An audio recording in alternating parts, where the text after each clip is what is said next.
Oh, I guess I don't really need these now, do I? Well, howdy there. What is that? There's like a smudge of something. It's two O's when you're trying to say too much. Try to think of like there's too many O's. Too many. When you're saying too, like it's too much.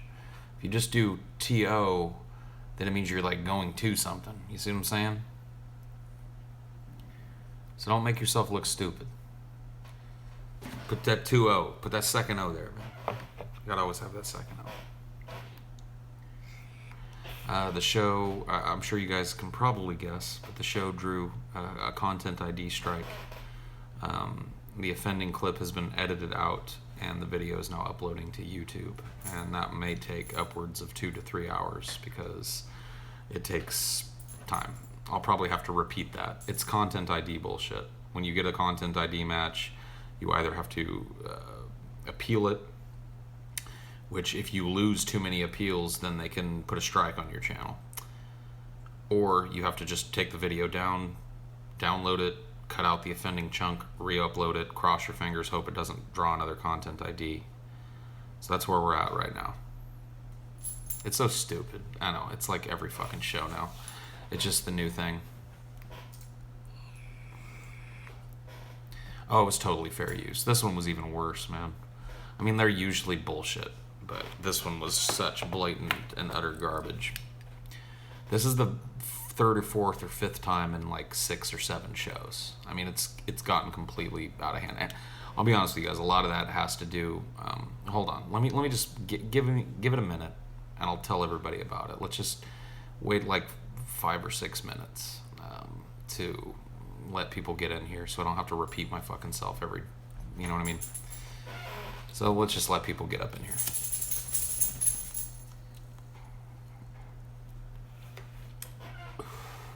Yeah, just hang out for a minute, guys, and I'll let everybody know. No, it wasn't a DMCA. I'll let everybody know what it was. It's a pretty common thing these days, but we'll talk about it.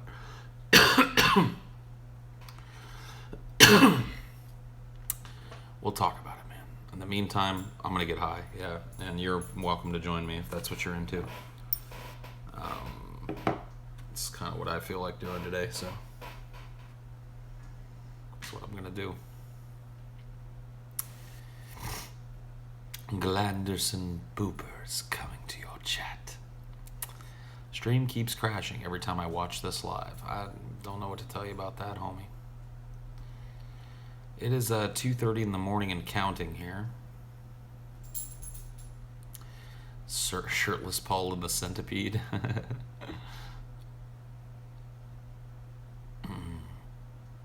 want to do some music with you. Oh shit, DJ Rec. Oh shit, DJ Rec. You gotta have beats that slap though, DJ Rec. I gotta have a beat that slaps. You know what I mean? I can't rap to something that doesn't slap. And if you don't know what that means, then you know what I mean. Probably not my DJ. I don't like ponies now. Yeah, YouTube heroes to the rescue. And I don't even really think this is YouTube heroes. I think this is just YouTube being its normal dog shitty self. And allowing this content ID shit to go off the rails and allowing their bread and butter fucking content channels to suffer to make a few dipshit fucking ad revenue companies happy. So, whatever. You adapt or you die. So I'll give you guys the quick rundown. So this is probably the 5th time in 7 or 8 shows that this has happened, where we put the show up and it draws a bullshit content ID match. And it's not the same thing as a strike or a DMCA. What it means is that some automated system matched the audio or video content for some little chunk of the video that we did tonight, and decided that because that little chunk of audio was in there, they could monetize our entire video. So our choices are to appeal it, which if we do that and we lose, which happens, even if it's bullshit, if we get enough of those losses, we might get a strike on our channel. So it really leaves us with one choice: either give up all of the ad revenue for an entire show, which would kind of negate at least part of the reason for doing the show, at least certainly negate some of the money that makes the show happen, or to pull the video down, edit out the offending content, and put it back up, losing all of the live viewers in the process. Now, this has happened to 5, like I said, out of the last 6 or 7 shows. And it's bullshit. But at this point in time, really the problem is that we're trying to pick better videos, and we're riding the line of stuff that we know is gonna, even if it's total bullshit, which 99% of the time it is, we know it's gonna draw these fucking content ID flags. But we're trying to do a better show. We're trying to pick good videos that'll spark good conversation. So, we're learning slowly but surely what kind of things we can show and what we can't. But really, it's starting.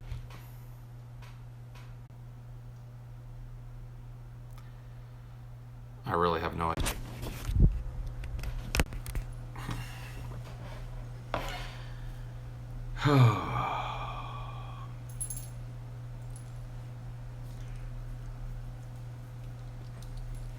Such a pain in the fucking ass, dude. I had this stupid fucking stream dipping in and out bullshit. Like, at least Periscope didn't do this type of shit. And now I can't see any chat, so I don't know if anybody can even see me or hear me. It's like, I guess we'll try the old fucking method here. It does. We'll see what it does, man. I hate this stupid shit sometimes, man. I feel like, every time I try and do something that is supposed to work, just doesn't work. Do Dinor and Sal get along? Yeah, they're buddies, man.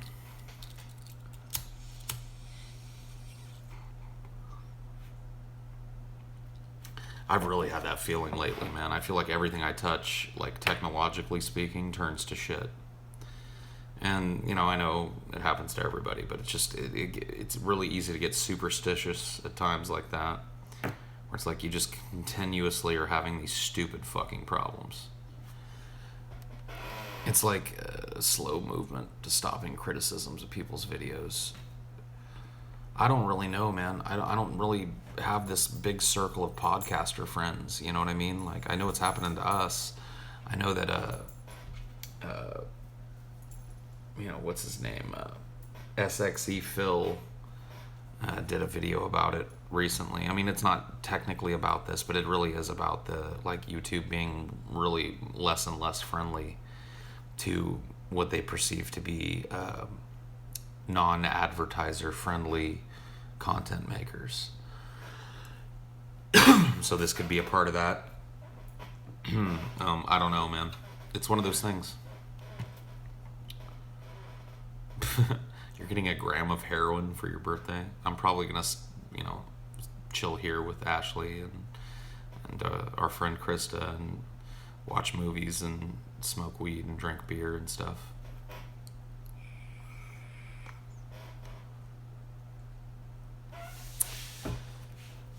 How do you feel about anarchism? I think it's a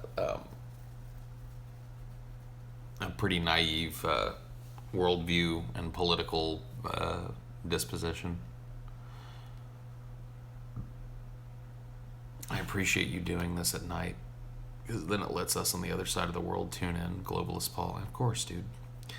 Look, dude, I can't oppress people with Pacific Standard Time. I've got to make sure that I'm doing these streams at different times of the day, so that my homeboys in Uganda can catch it every once in a while. You know what I mean? Good show yesterday. Thanks, man. It was a lot of fun. I wish it was just up. You know what I mean? It should be by now. For a few hours now. It should just be up. for everybody to see. But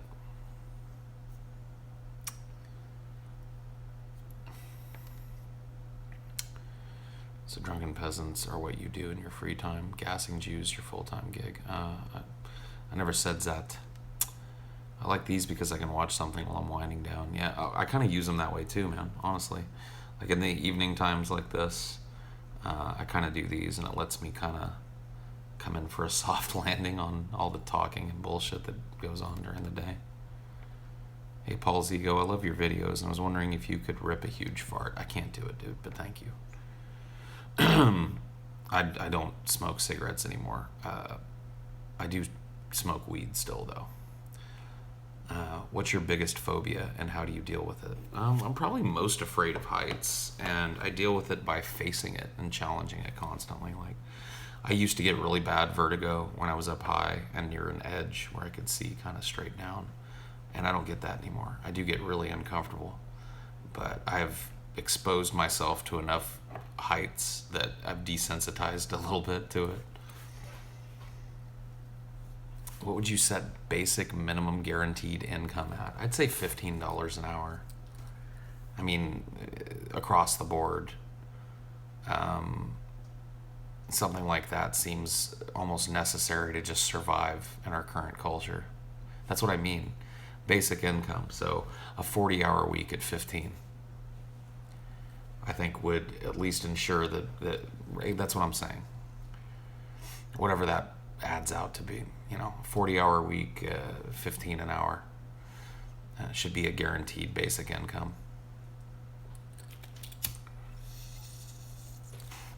You told me to throw out a number. It might not be exactly the right number, but I think that would be a good start. What about blunts? I don't steer clear of them, but I don't really roll them a whole bunch myself. For me, I usually just smoke out of a little pipe or a bong. I mean, those are my two preferred ways of doing this. Who made the YouTube banner for this channel? Inos from the DP Discord did it, I believe. You said 8 cones and you're high as fuck. Cool, man. Someone said something calling Snoop Dogg Poop Dog. Poop Dog is actually really? Mark Dice. I don't think Mark Dice knows that.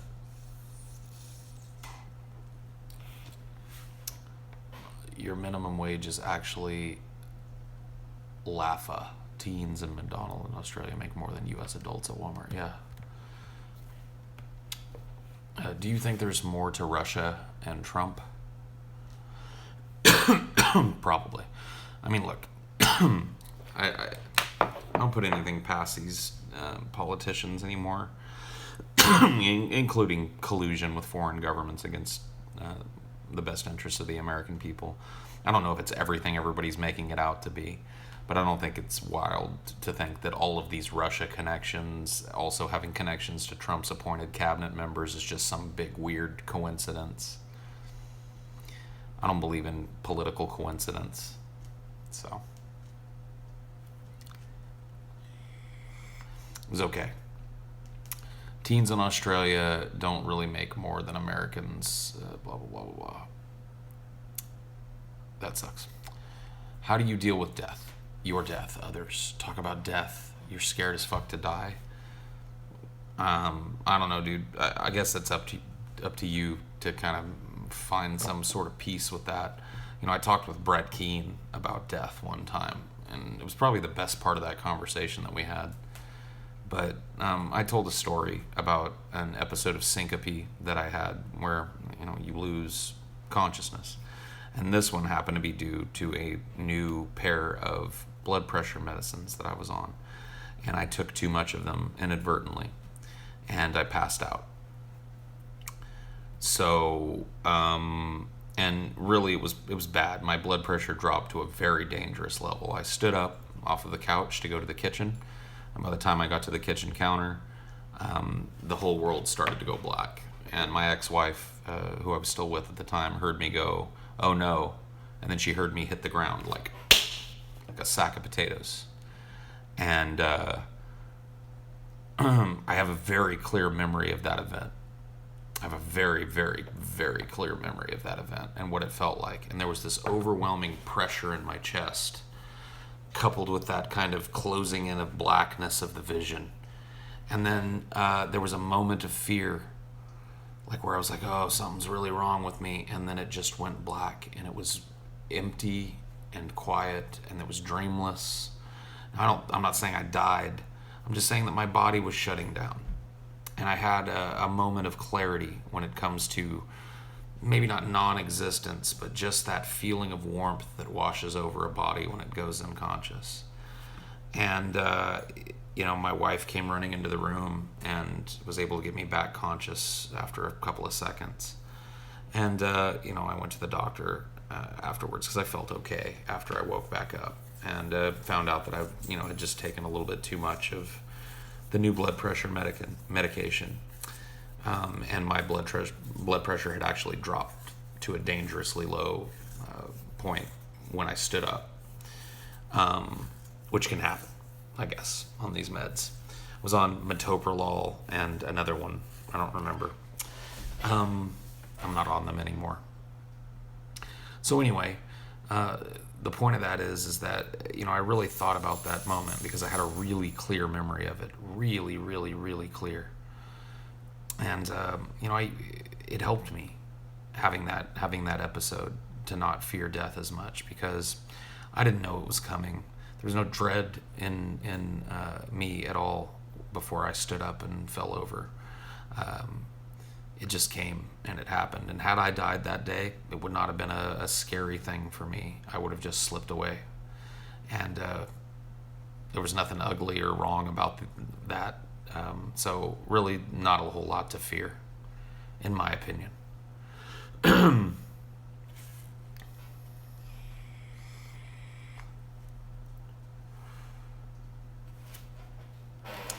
Did you ever walk in on your parents having sex when you were a kid? Yeah, I did. When I was really little, I don't have a whole lot of remembrance, but I remember going into my parents' room and them both being really weirded out by me walking in, and then later on telling me that they were wrestling. And I remember that happening. I also overheard some things several times as a kid that kids don't want to hear, just in passing. Wake up, late in the night to get a drink of water, and you hear some shit going on that you just don't want to hear, man. You don't want to hear that shit ever. But there it is. The telltale squeaky bed, dude. And the telltale grunts and... Ugh. Horrible, dude. And you're just like, oh no. You ever have random bouts of paranoia? And if so, how do you cope with it? Sometimes you get real paranoid and think parked cars are going to run me over. Yeah, I've had whole months and months of my life that I've lost to paranoid delusion. So there's certainly a mechanism in my brain that allows for that paranoia to take hold. What I do now is I make sure that I talk to people when I start to feel paranoid. And when people around me that I consider to be stable and connected to reality tell me that I'm being paranoid, then it somehow kind of kills it for me.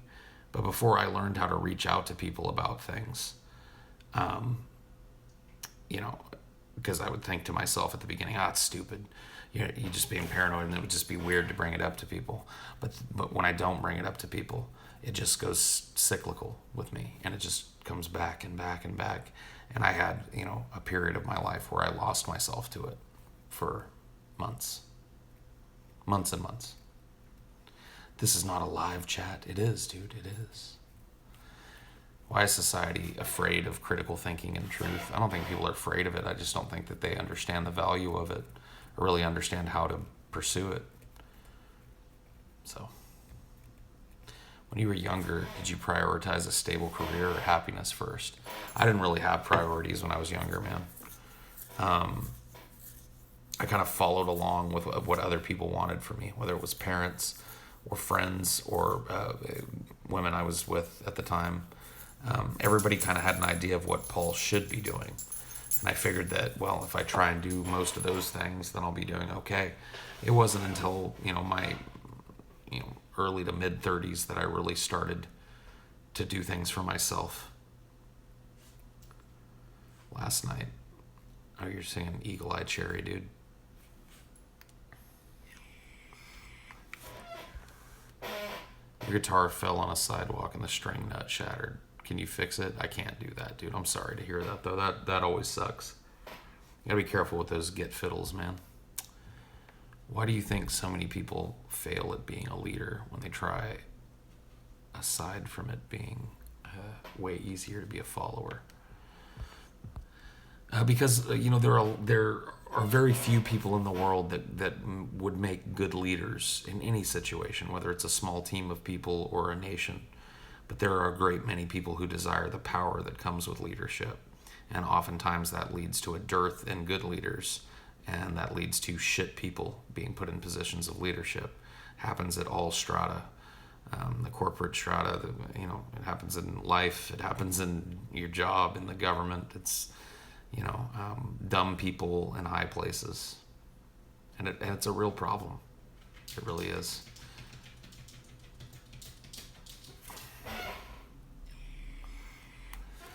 I see melancholy. I'm all right, man. I'm actually really looking forward to a couple of days where things aren't super crazy. I still got things to do. Tuesday, Wednesday, and then Thursday, Ashley's friend Krista gets into town. She's going to be staying here with us for a week. So I got shit to do, man. I got stuff on my plate.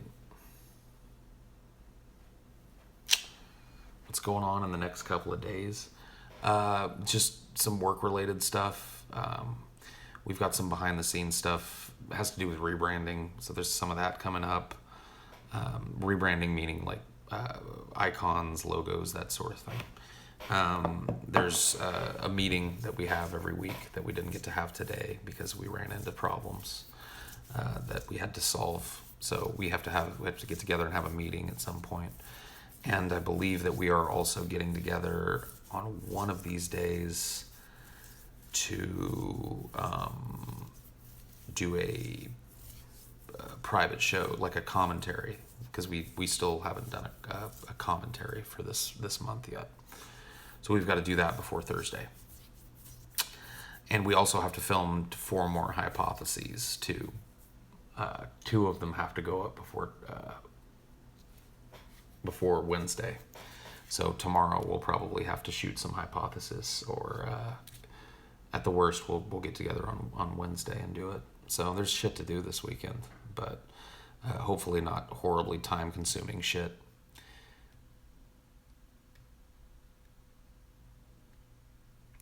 Okay, so just a real quick recap. The show last night drew a bullshit content ID. That leaves us with very few options, none of them good. The best one that we found is to just keep the old show on private, download it, cut out the offending content, and re-upload it. Other options open our channel up to strikes, the possibility of strikes. So that's what's going on. It takes a long time for a 3-hour show to render, even on a really nice computer. And then it takes a long time to upload, and then a long time for YouTube to process it. So it might be in the wee hours of the AM before the show goes up, but it'll go up as soon as it's ready.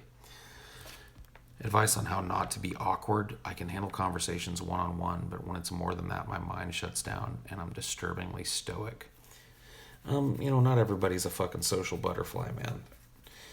Look, if you're okay one-on-one, then you're okay for the most part as a social interactor. Not everybody is not, like I said, not everybody is an outgoing person, and that's okay. Introversion is okay, and not wanting to be around a bunch of cackling fucking people all the time is okay. As long as you can connect with people one-on-one, I wouldn't worry too much about it. But if you are trying to change some behavior, then I don't know, look into some ideas from some smarter people. Oh my god, dude. Like, why does this stupid shit do this? Why is YouTube so fucking worthless? Oh my god, it's like Yeah, dude, fleas, dude. I've got the fleas. YouTube is such a pile of fucking garbage, dude. Such a flaming pile of fucking garbage. I'm so tired of it.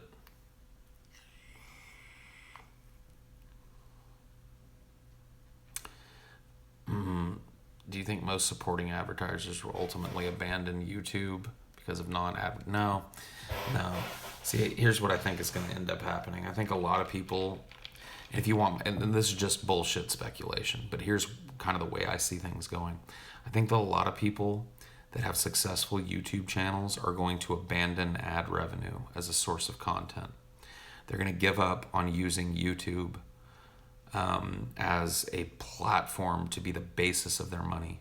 And they're going to turn to their audiences with third-party websites like Patreon and stuff. And they're going to say, look, here's the reality. When we put out a video, it gets claimed no matter what we do. When we put out a video, it gets demonetized because of if YouTube keeps doing this, that's eventually on the horizon. And they'll say, it's up to you guys if you want us to keep doing this. We have to charge to the game. When we do content on YouTube, somebody else makes money. And that's the way it is. I think a lot of people are going to start doing shit like that. And we'll see how well they do. I don't know.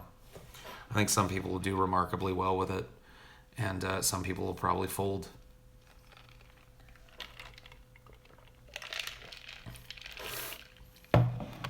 YouTube has no incentive to fix its copyright system. So until we change copyright law, it won't really do it. I love doing this with you. You're a really awesome, hilarious guy. And that's awesome, man. Thank you for being here, guys. All of you, even the trolly trolls. Rich get richer, and only the strong survive. I guess so, man.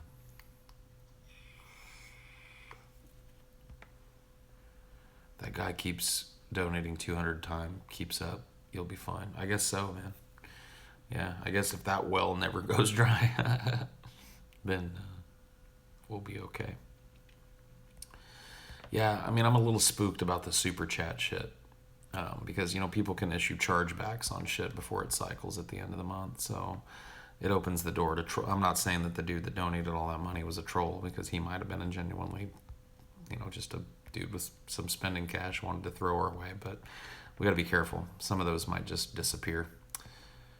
How can someone overcome chronic procrastination and laziness? Every day I have so much shit to do, but I keep pushing it aside for the sake of not doing anything all day and later feel shit about it. You got to put yourself on a fucking schedule, man. And really it's not about forcing yourself to bust your ass. It's about forcing yourself to do one or two things a day. Make progress. Paul, you're the best peasant. Thanks for making my day. You're a great person and perfect the way you are. Oh, thank you. That's a very nice thing to say. I appreciate that. You always feel like you're in trouble when people are against me or that they hate me. Do you ever feel that? I thought it might be depression or something. Yeah, I mean, that sounds like depression. Depression tends to kind of make up these kind of fantastical things in your head. And you think that because this person looked at you this way, it means all of this shit. You just extrapolate all this shit about yourself. But really, it's just how you feel about yourself. And you're putting those feelings onto that person. Like projecting, right? And you're using that perceived negativity to feed a cycle of negative thought in your head. That's what depression is. So, yes, that sounds like depression. And if you feel that way a lot, then you should probably go talk to somebody.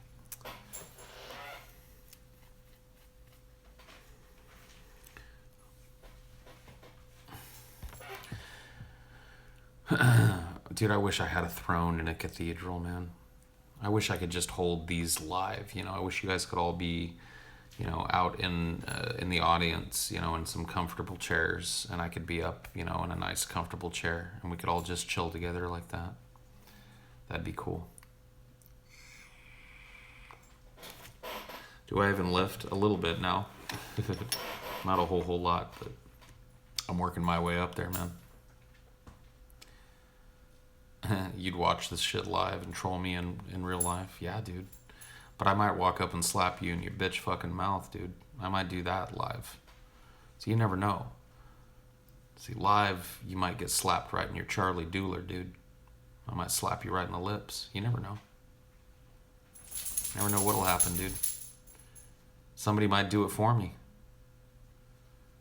Somebody might do it for me, dude. I might not even get the time to come down off the fucking, podium. Somebody might just stomp a mud hole in your fucking faggoty ass, dude. Right there live. So, you take that risk. You slap someone, you fat fuck, you couldn't move off that chair even if you wanted. You got me, immortal. I'm chair bound. Chair bound. I'll slap your fucking faggoty face too. No, you know what? Your face ain't worth my hand. Get your mom here though. I'll slap that bitch for having you. I'll slap that bitch for having you. What the fuck were you thinking?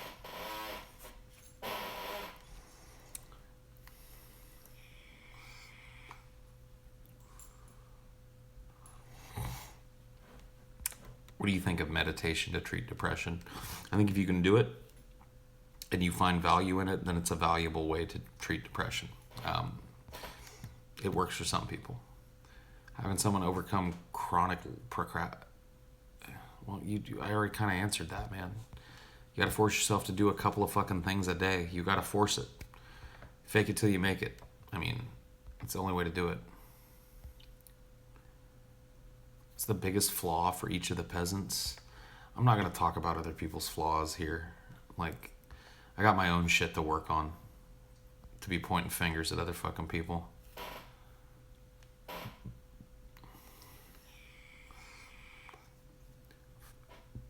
I see threes. That might mean that there's a matinee floating in these swampy waters late tonight. It might just be a fakie though. You got to be careful with those fake matinees, man. They're all over, like these matinee decoys.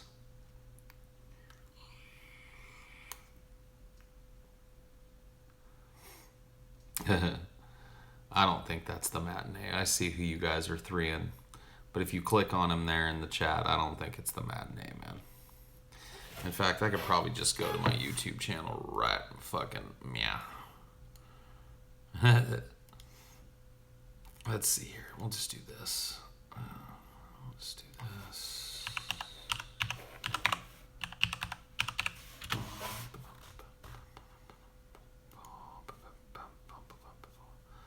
Let's go in here. Let's keep this chat open.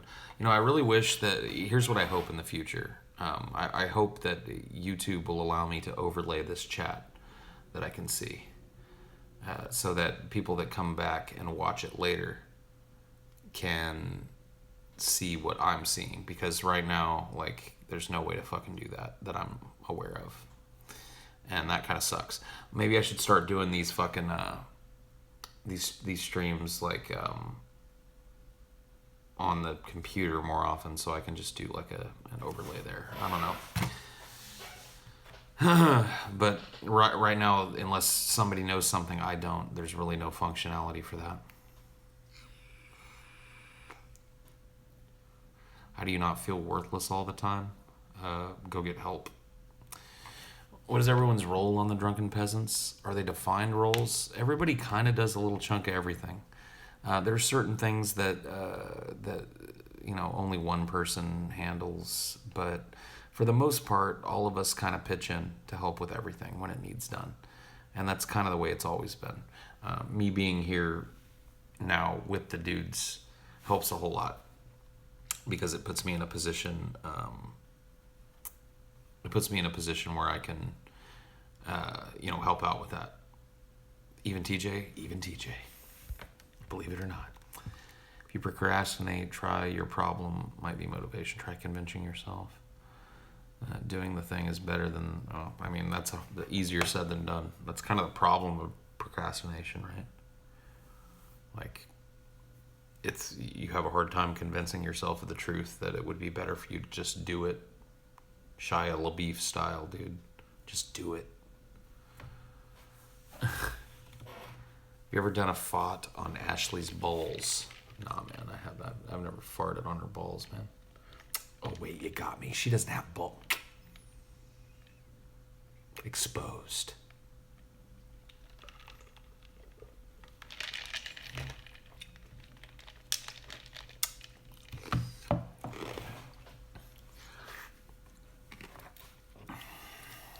Exposed. Exposed. I was not in trouble with Ashley. She was just joking. I came home. She gave me a big old smooch. I knew I wasn't in real trouble. If I was in real trouble, I would have been getting texted.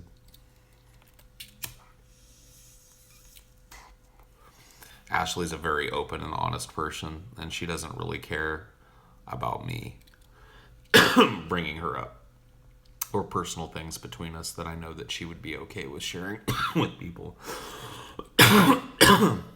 We have things that are private between us, but she's also very likely to talk very openly and frankly about things that we do that normal people would consider to be very private. But I don't think either one of us sees the value in keeping those things private all the time.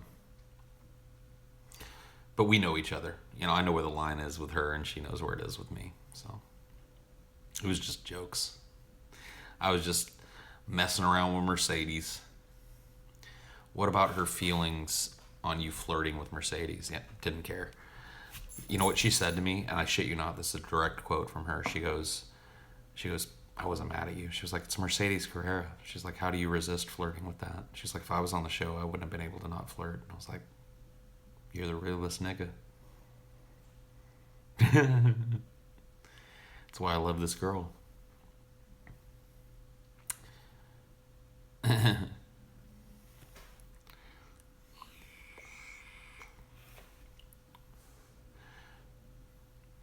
Keeper, I agree. She's chill. She really is chill. But it's chill because we're honest enough with each other that jealousy doesn't really spring up between us.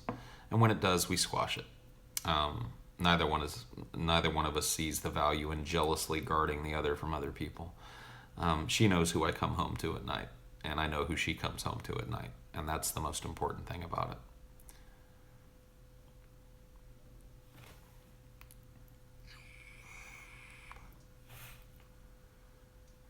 Have you ever tried to shrink like an ice cube in the sink? I have. Man. You ever have trouble falling asleep? Yeah, man, I do. A lot. And a lot of it has to do with just like physical pain. Some of it has to do with me just being a naturally light sleeper. So little tiny things will wake me up sometimes. And then a lot of it has to do with the fact that I am really prone to when I get woken up in the middle of the night for one reason or another, I can't get back to sleep. So those three things kind of converge to make me a pretty fitful sleeper. But what can you do, man? Artificial lemon or lime? I don't know, man. I don't know, dude. Have you ever tried to go Super Saiyan? No, man, I've never tried it. Wish I could have a girlfriend. Being bipolar sucks, and those experiences for me are just so far-fetched. Well, right now, maybe they are. But I'm telling you, I've been friends with people who are bipolar, who are married with kids, and they do just fine. Treated bipolar people are often able to lead very, very normal lives. So you need to reach out, man, and get some help. Yeah, the Cardew painting, isn't it so cool? He's talked to me about working on one for Ashley as well in that same size. It's an A4 size painting. And, doing it in his style, on that same style. And once he's done that, I think I'm going to hang those over our bed, on the sides of the bed, above our bed, on the sides that we sleep on. It'll be pretty cool. But yeah, I mean, it's super neat to have a painting like that. His name is David Cardew, and he's a British painter, a visual artist, sculptor, all around fucking talented Renaissance dude. And he takes commissions too, so look him up. If you ever wanted to have something painted, he's got an awesome, immediately recognizable hand for me. I'd love to own more of his art that wasn't Paul-centric. I'd love to get a few of his other pieces. And when I get a little farther along and I've got some money saved up, I might do just that. I might commission him to paint me a few things for my walls here. I've seen some of his work, and I'm blown away by pretty much everything he does. So.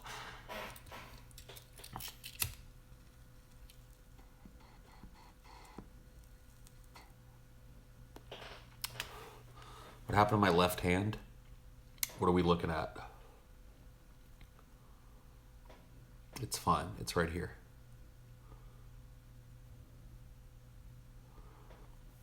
You should start slamming a deathcore band. No, man. Ain't got time. Right hand. Oh, you looking at the scar there? This one is actually, believe it or not, I burned myself on TJ's oven at Thanksgiving. So I had Thanksgiving with TJ and Chelsea and Scotty. And I was cooking. And not used to working in TJ's kitchen. And he's got an oven that's a little bit narrower. Or a little bit smaller than the oven that I had been working with. And I went to reach in to pull something out, and I burnt my hand when I pulled it out. I didn't even really notice it was as bad as it was until the next day. So, but I'm so pale and pasty that a burn like that will, it'll scar for a year or two before it fades away.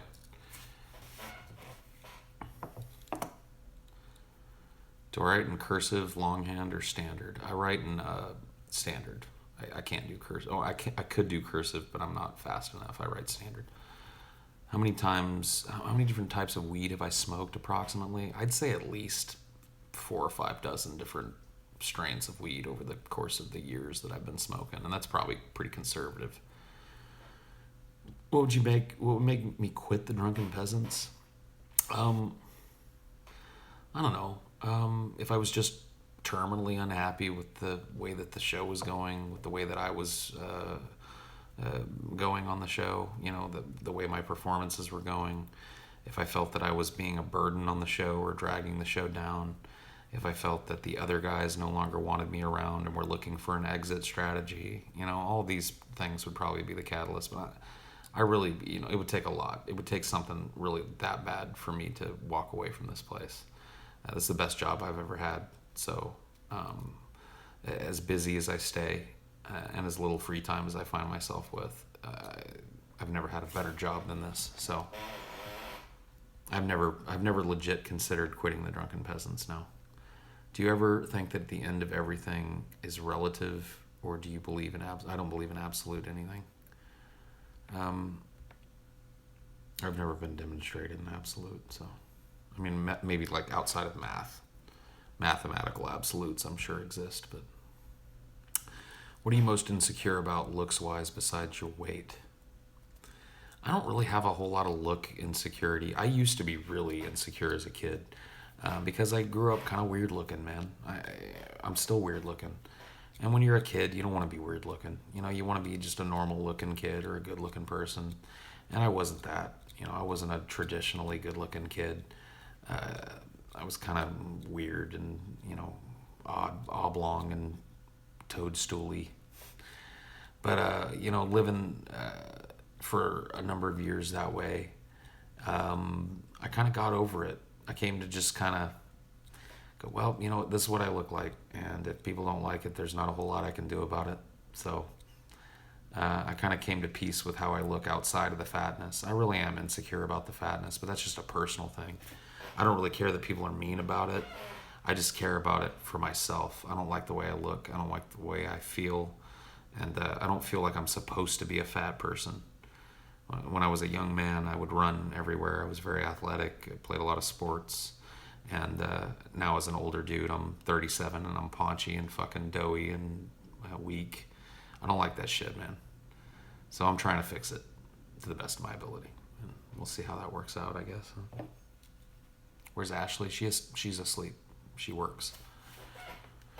What time do you usually fall asleep? And you asked if I have issues, but I talked about that earlier. I usually fall asleep. I mean, probably between the hours of 3 and 5 a.m.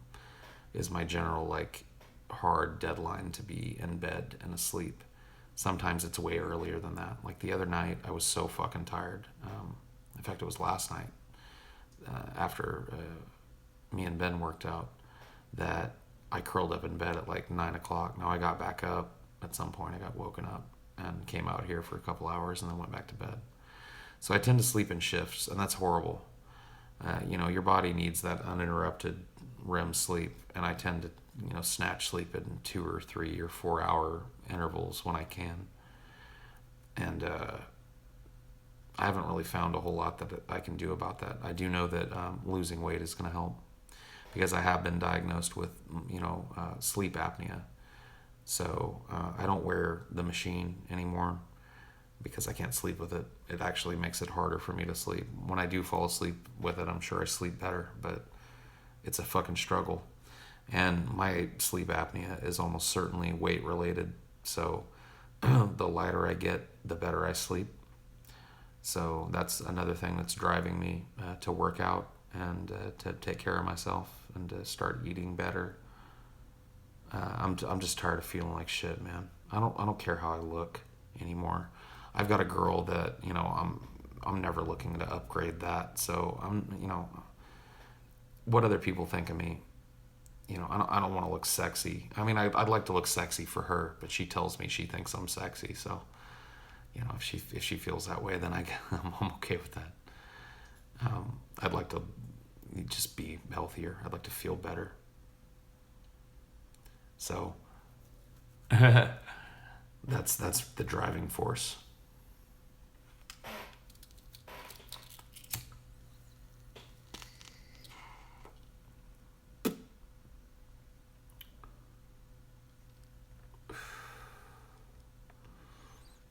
DP is no longer a viable career. What will I do next? I have no idea.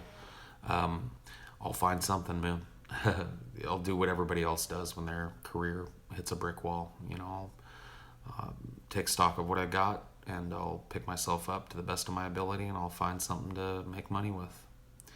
I've always done that in the past. So, favorite gun I shot? It's gonna sound a little boring, but I always loved just shooting 9mm, any kind of handgun. It really just is like a really satisfying gun to shoot. Easy to handle, and I don't know. I just really liked handguns more than anything that I shot. And a 9mm was always my favorite one. You can just empty the clip, and it's kind of nice.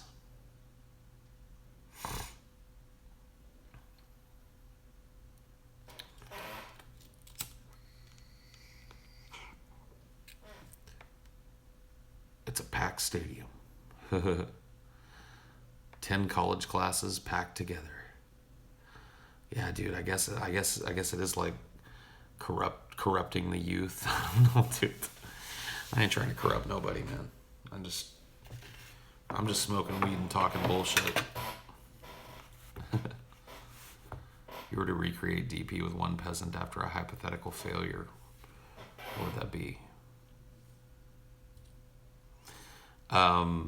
I don't know, man. Cross that bridge when I come to it. Hopefully I don't. I'd like to work with these guys for a very long time, for as long as we can. I don't have any illusions about this lasting forever. Shows don't. It's just the truth. But I'd like it to last a good long time. I've got a lot that I think we still could do together as a team. And I ain't ready to be done yet. So, when that time comes, I'll decide what I want to do and I'll move on.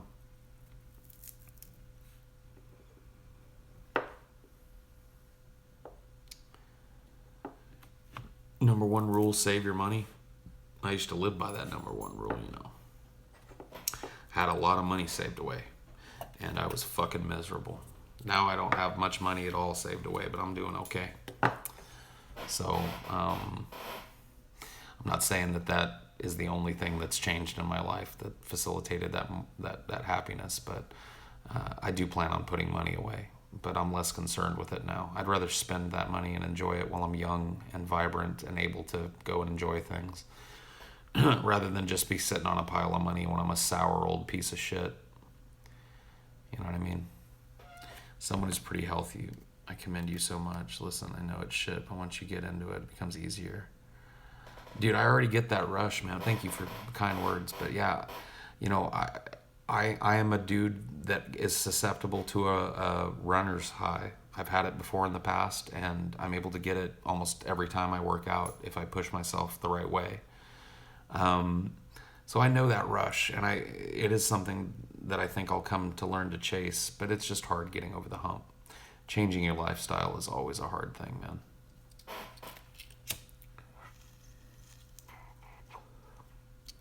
Why are there down votes? I don't know, man. Not everybody likes this shit, and that's fine, man.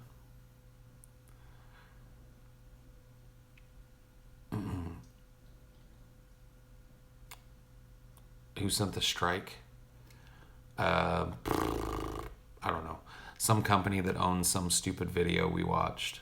It was the one where there was an old man who was threatening some dude that was working on some lift, some hydraulic lift thing. And he was like, "Come down or I'll cut this thing." And then the dude had to knock him out. And that was the one that apparently drew a fucking flag. I haven't tried boxing, no. And right now I wouldn't be really interested. But down the road, picking up like some kind of a martial art, I think might be something I'd be willing to do to maintain a healthy weight and to provide a structure for my working out. And I don't know which one I'll choose, but it might be something I'll look into.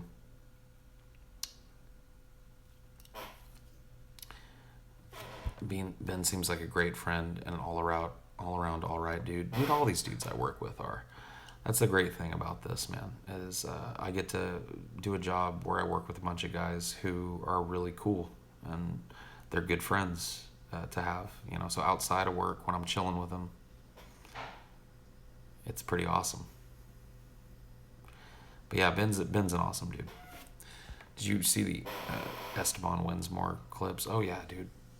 I love Esteban. I've been a fan of his for a while.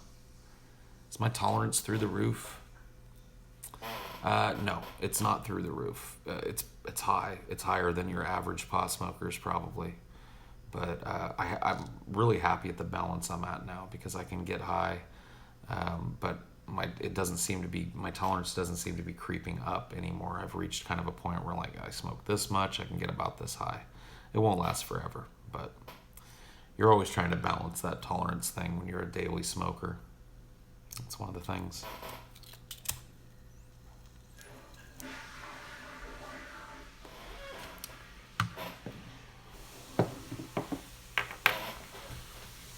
Why am I still up? Because the show is not up. When the show is not up, then somebody on the Drunken Peasants is more than likely not up either. So that's what I'm doing here.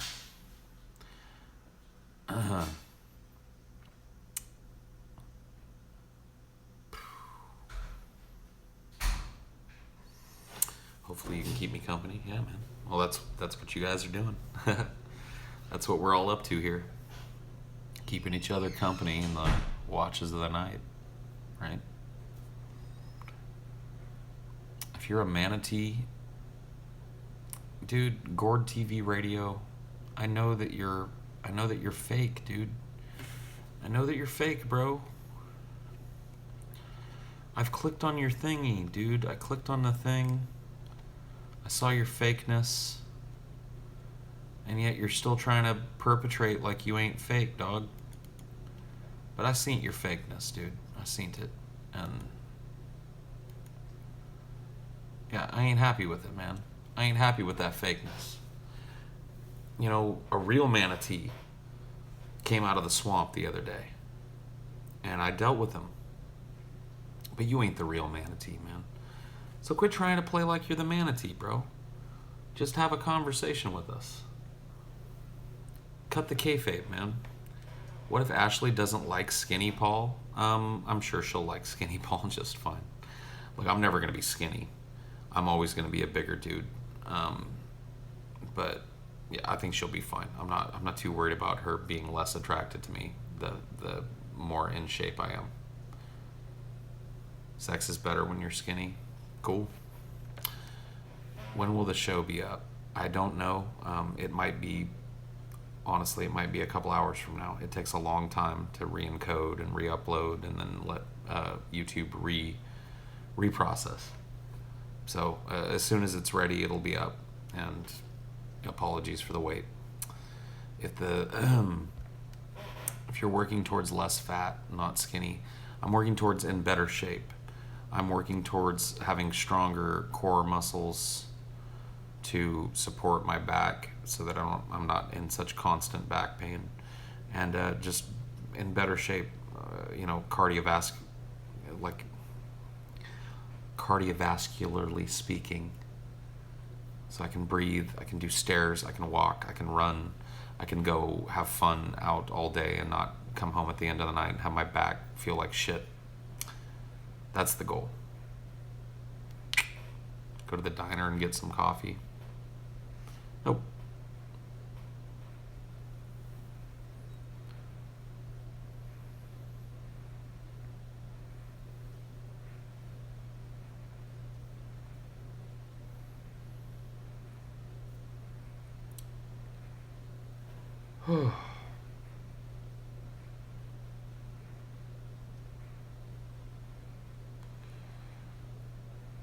Paul, would you wear a back brace for a year if it would fit your back problems?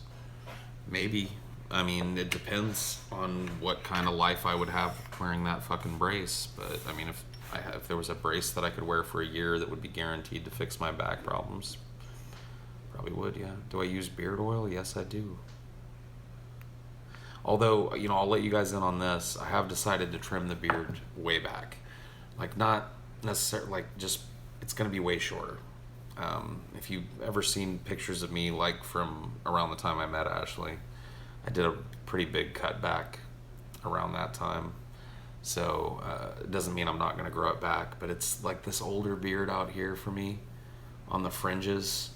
It gets so dry and crackly, and it's like it needs to be refreshed. So, I'm not trimming it all the way back to my face, but it's, I'm going to take a couple inches off of it and let it regrow. It's going to be sad, but I'm starting to get to the point where it's just like I'm having trouble. You have scoliosis in 2 places. I know the feeling. It gets better as time goes by. And I need an inversion table, honestly. Like, that is something that I'll probably look to pick up when I lose a little bit more weight. Why can't you go out into the woods and build a house? Some asshole says I have to purchase the land and constantly pay a tax to someone. Look, dude, you can go out into the woods and build a house and not pay taxes if you really want to do that. It's just most people don't have the skill to live off the grid in that way. Like, if you wanted to live out in the fucking middle of nowhere, you could walk into the wilderness, build a house with your own 2 hands, build it small enough that your footprint is small enough that nobody's gonna fucking bother you. And there's a good chance you live your whole fucking life up in the woods not paying taxes.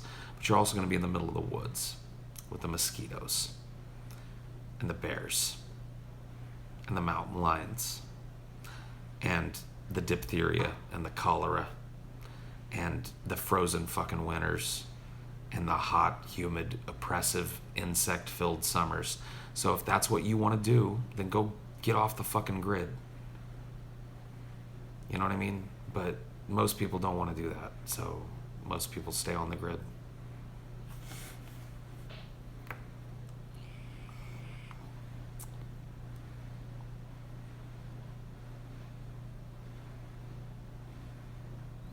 Nice silky hair. I guess, well, thank you, I guess. I don't know.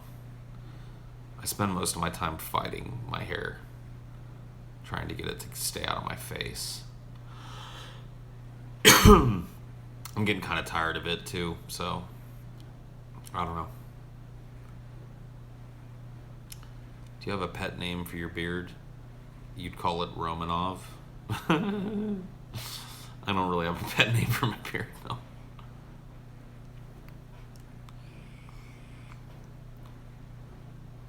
I don't know, dude. I don't know whether there's a Chinese dude in here, but he's angry about something. Or Korean, or whatever the fuck that is. Whoever that is, typing in those moon runes, they are angry about something. Something very, very bad that I've done. And I'm getting told about it. But if I see it again, I'll ban it. I don't know what's going on with that. Who knows?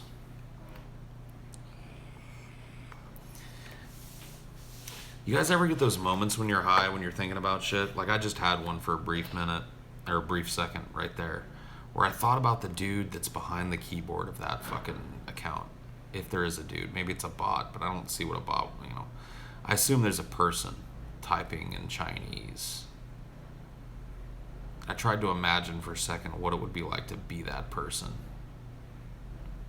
You know what I mean? Like, where's that person living? Is it a troll? Is it a person actually, in a foreign country somewhere? I don't know, man. It's kind of weird. A Doug funny moment. Yeah, I guess so. Will I do more movies with TJ? Yes. We got the Suicide Squad review that we did in the works, and it's going to be the best one we've done yet as far as presentation and editing. We're really stepping up a notch on like the quality of the presentation, and we're integrating not only live footage of us watching the film, but we got together and talked about it, and that structures the film now. So we got together after watching it, after sitting with our thoughts for a couple of days, and had a long conversation about the film. And we use moments from the film with us watching it to highlight those problems.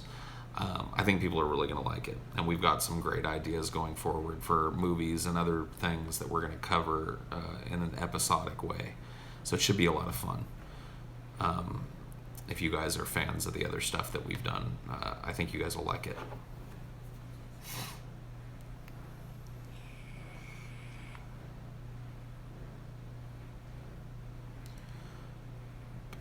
I don't have a panic disorder. I do have an anxiety disorder, and I have had panic attacks. But it's not. I don't get full blown lockdown panic attacks. I get these very quiet internal panic attacks that build and build and build, and finally what happens is I just kind of go off on my own and curl up in a ball, and but it isn't something that shuts me down to the point where I can't continue working if I need to.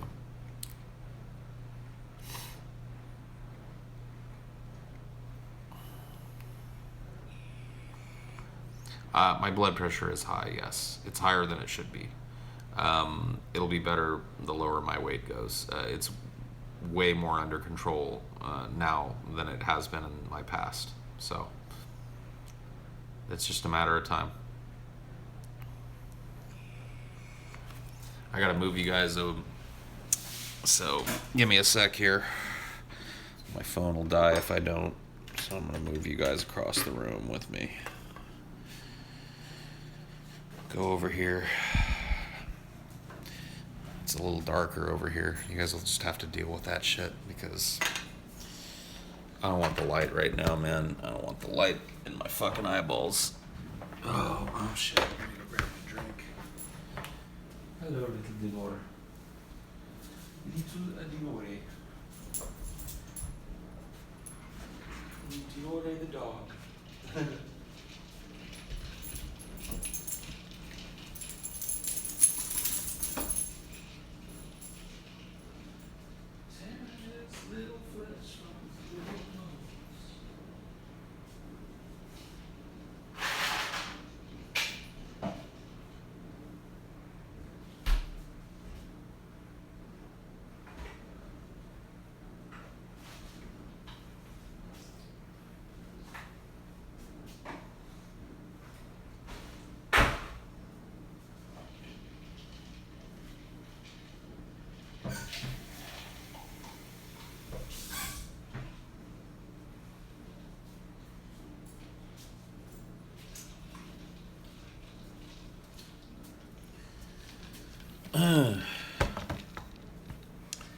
Okay.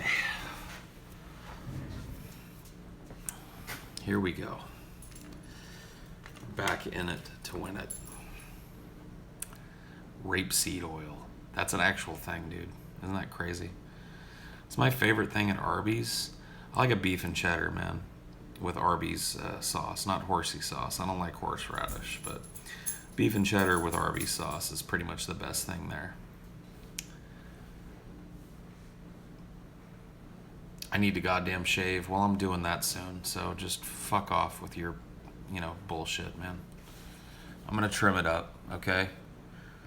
Like, look, what a guy can't have a beard for a while. Yo, Parky, what mental disorders have you been professionally diagnosed with, and do you suspect that you might have more? I've been professionally diagnosed with depression, anxiety, and PTSD, and I don't think I have more. Those things, when I look at them and have learned about them, perfectly kind of encapsulate the things that I struggle with. There's not really symptoms outside of those things, so I think it's pretty good. Thanks for streaming. It's keeping me company for a bit. Cool, man. Well, that's what you guys are doing for me too. It's interesting. How interesting do you think a pagan or New Ager telling the vigilant Christian his religion and God was part of polytheism and a pantheon of Canaanite gods? I don't know, dude. I don't know. You know, arguing theology with Mario is probably always a waste of your time, man. That dude doesn't believe in a goddamn thing, like most Christians do. And that's really, I think, the most disappointing about Christians, is that when it comes down to it, none of them really believe this shit. It's all just feel-good stuff. It's all just groupthink. It's all just wanting to fit in with that little community. But when the chips are down, they don't believe this bullshit. They know it's garbage. It just gives them a reason to feel morally superior, so that's what they do.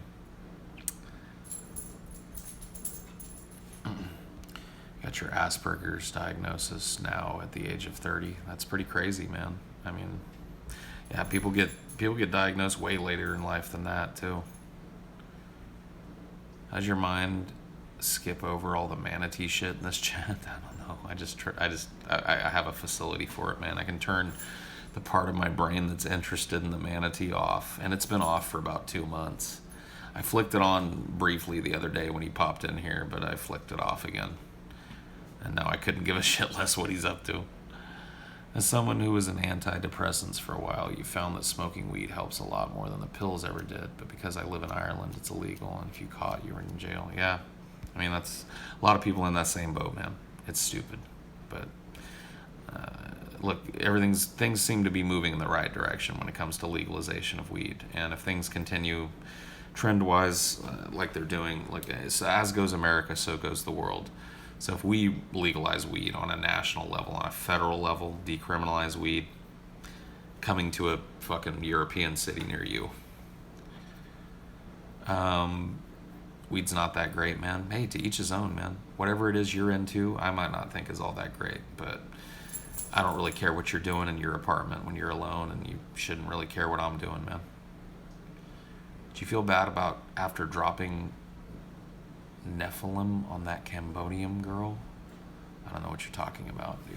That was a weird comment. Why did you stop talking about the manatee on the Drunken Peasants? Because when you're dealing with a swamp-dwelling aquatic mammal, you have to realize that they thrive on attention. And sometimes you have to walk away from them and remind them that they are a wild animal and that they belong in the river sucking algae off of rocks. And eventually, you know, this manatee will return out to pasture and he'll be ready to be talked about again. But for a while, he's got to be reminded that he sucks the fucking afterbirth of the Drunken Peasants, and that when the Drunken Peasants goes away, so do his views. They just vaporize. They just disappear into the fucking ether. Just month after month, less people care what Brett has to say. Used to average 800 or 900 views a video a couple months ago. Now it's like 100, 200, 300 views a video. And 2 months from now, it'll be like 150 views a video. And 6 months from now, if we don't talk about him, it'll be 50 fucking views a video. And at some point, the manatee will remember what it is. It'll go back out to pasture and start sucking algae off of rocks. And then we're going to scoop up all these retarded videos that the manatees made. And we're going to fuck on them again. We're going to feed the manatee. You see how it works? When you're dealing with a wild animal, it's all about routine, man. When you're taming a wild animal, it's all about routine. I've got the manatee on a fucking leash, dude. We've had him on a leash this whole fucking time. he was getting a little big for his britches. He was doxing and shit, so it's time to fucking hit him.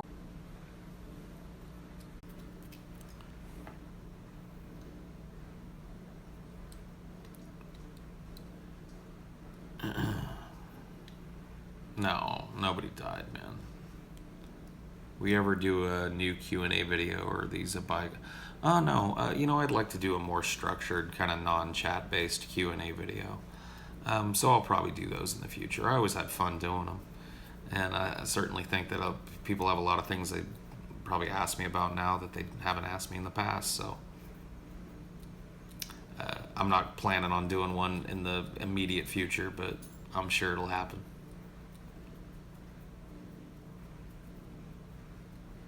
Oh yeah, dude. Eventually it'll be time to cull the manatee herd again, but right now we're letting them be wild.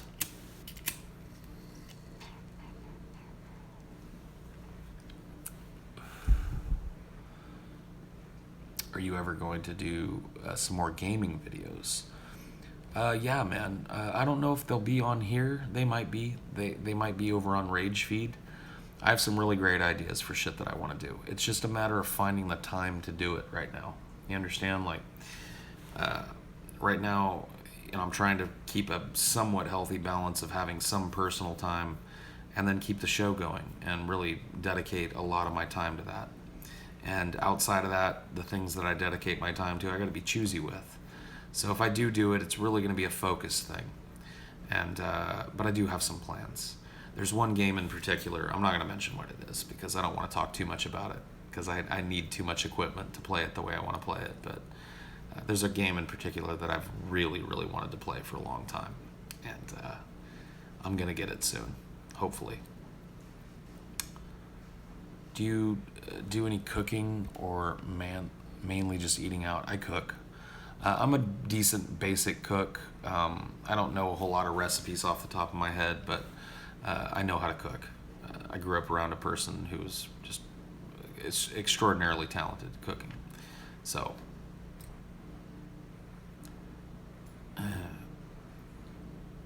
Parkey for president? No, man. No, thank you.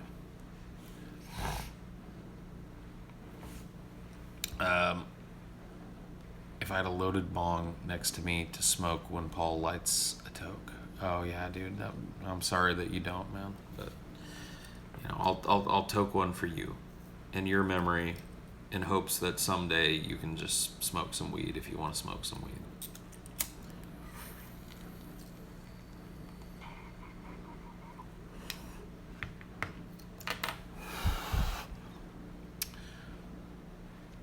How does a regular person like me get to sit down and have a one-on-one chat with Paul's ego? I mean, I don't know, dude. Look, I'm not trying to say it's hard. Like, I just don't have a whole lot of time. I will tell you, I chill in the Discord a lot. It may not be a one-on-one chat, but I was in there for hours last night because I couldn't sleep. Just chilling with fans of the show and talking shit.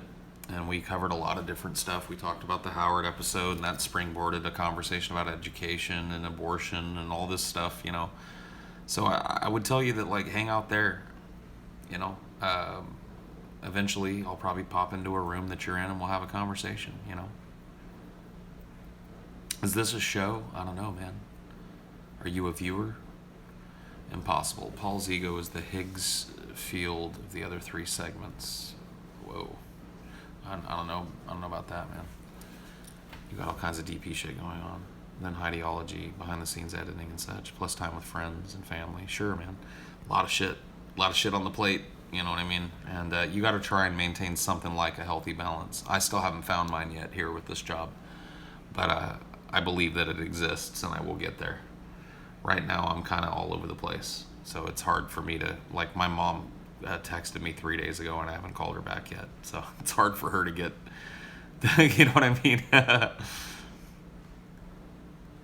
No, it has nothing to do with being famous, man. I ain't famous. Don't get that in your fucking head. There's nothing famous about me. I go out on the street and people look at me like I'm just a normal fucking weirdo. That's not famous. Famous means you can't, that's celebrity, right? Going out on the street and having people go, oh my God. I'm not that. who woke up on the floor of your basement 5 hours ago and you don't know how you got there. That's worrying. Is TJ famous? I think he's closer to it than I am, for sure. TJ gets recognized a lot of places, and I've been recognized now because it's 3 or 4 times. But TJ gets it pretty much everywhere he goes. Pretty much.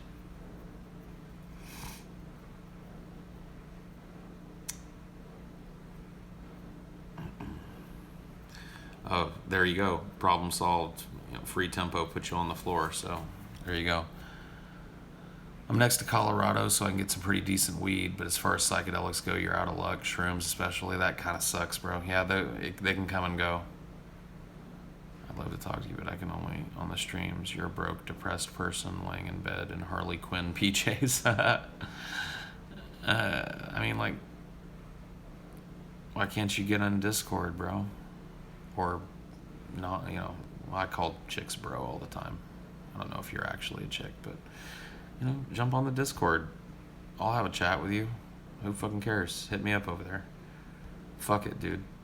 I'll have a chitty chat with anybody. Dude that asked me earlier, too, dude. Hit me up over there. I'll pop into a chat with you. We'll talk. We'll see what happens. I don't fucking care.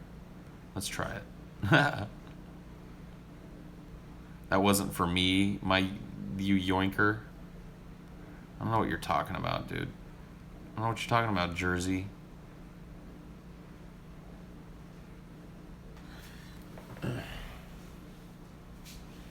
I mean, fuck, dude.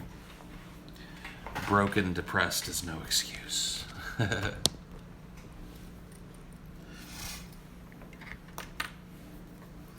How am I? I'm doing okay, man. How are you?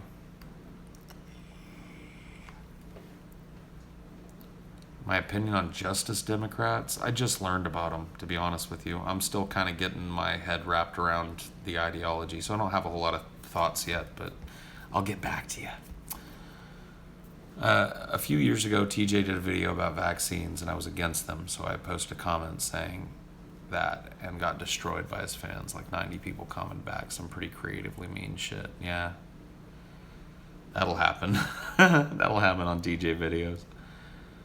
Has there been any discussion on hiring someone just for video editing thumbnails? I mean, that type of thing is a ways away. Let's just put it that way. It may happen down the road, but right now we're just not in the position to have that sort of a person.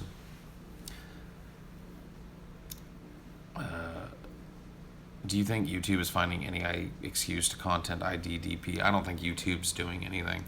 I think that these companies that take these little clips and monetize them for their own gain, I think they're the ones that are doing it, and YouTube's just allowing them to. At first I didn't know about the hair, but it looks good. Well, thank you. I appreciate that. It takes time. I still hate it right now. I want it to be way longer than it is, but it's getting there. I mean, week to week I can tell the change, so it's getting better.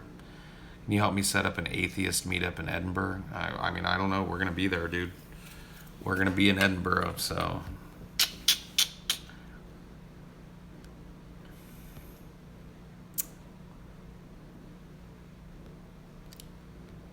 You look homeless, cunt. Have a shower. You look like a faggot, cunt. Have a block.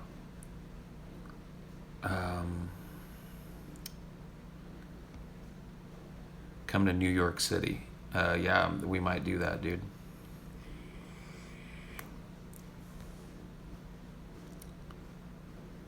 We might just do that.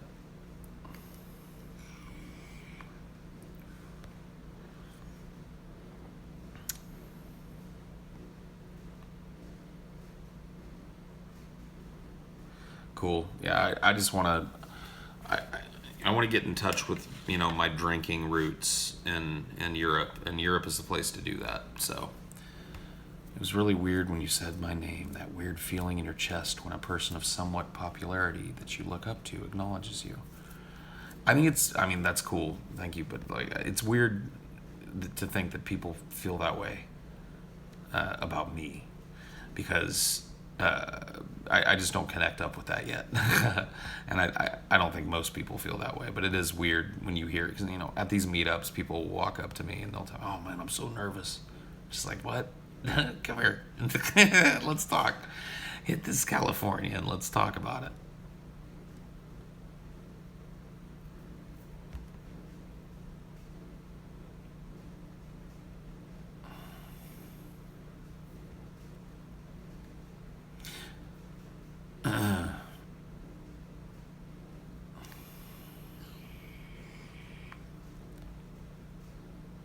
Shia LaBeouf stream. Yeah.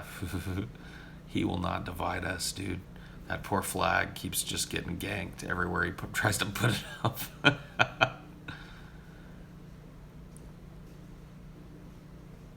Met you in Columbus at the DP meetup. It was pretty fucked toward the end of the night and kept saying, Paul's like, oh, when I saw you. But it was awesome times. Oh, yeah, dude. I hope you can make it to another one someday, man.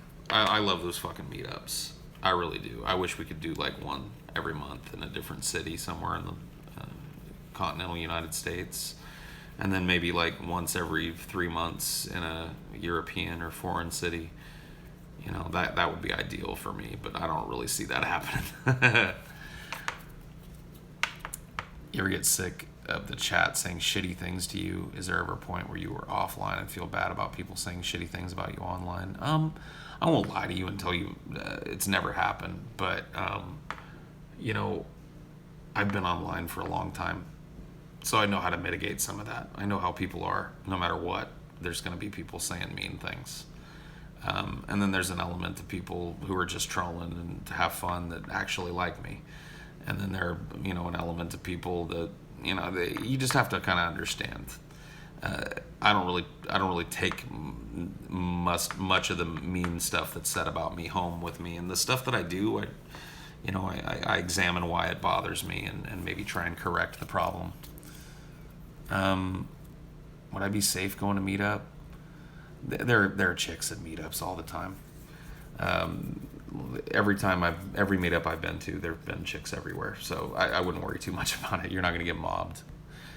They're always fun, man. It's a really cool environment, and you can kind of feel the connection that all these people have, even though they're people from all over the map in terms of social strata. It's cool. Yeah, nobody's gonna harass you, Violet. You'll be fine. Come to a meetup, trust me. Chicago meetup. I'd love to do a Chicago meetup. I'd love to go to Chicago, period. But I don't know when that'll be on the slate. I do know that we're pretty booked for this year. There's maybe one undecided meetup left, and I'm thinking it's probably going to be in New York, but it may not be. I don't know.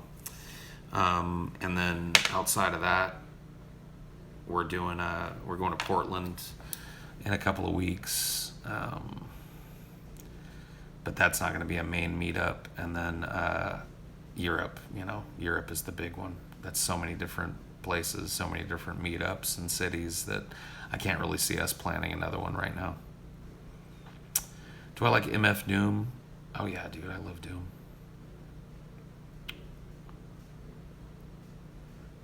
White pride worldwide, huh? That's the way it goes now, huh? That's how we're doing it. We're talking that shit in the chat now,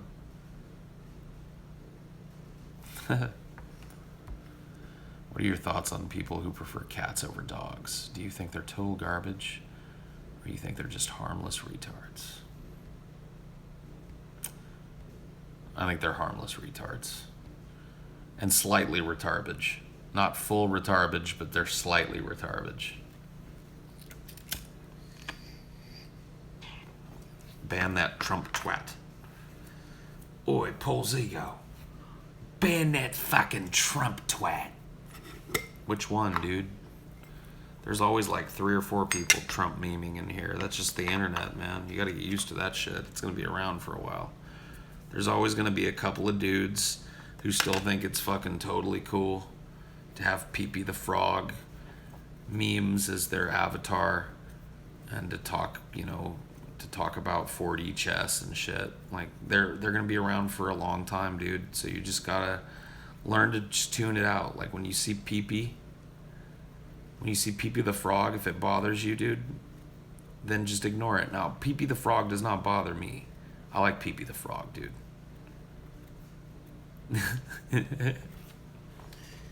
He does not bother me. But if Pee Pee the Frog bothers you, then you probably should just,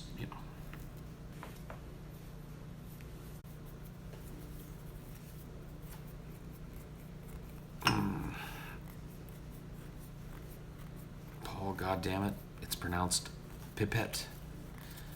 No, it's fine, guys. It's just whatever. YouTube's being a piece of shit now. And it's doing that thing where it like kicks me offline for a second and I just have to reconnect. I don't know what it is, man. Don't stop streaming. Why are you closed?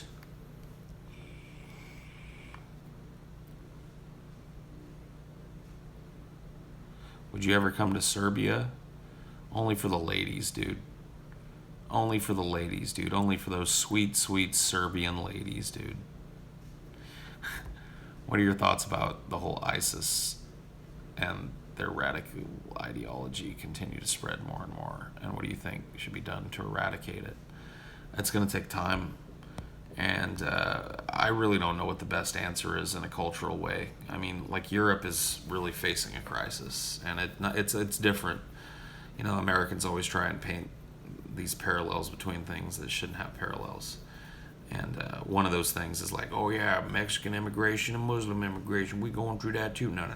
This is different. Like Mexicans come here to work. Muslims seem more and more to be coming to Europe to congregate and create like these little enclaves of their own type of world within these Western societies. So on some level, some decisions are going to have to be made about the future of Europe. And I don't really know what the answers are going to be for that. I don't know enough about the, country to country specifics and how they even really interact in terms of the European Union and how that would be involved. I don't know enough about European politics to have the answer, so I'm not going to pretend I do. I do know that it needs to be fucking done. Something.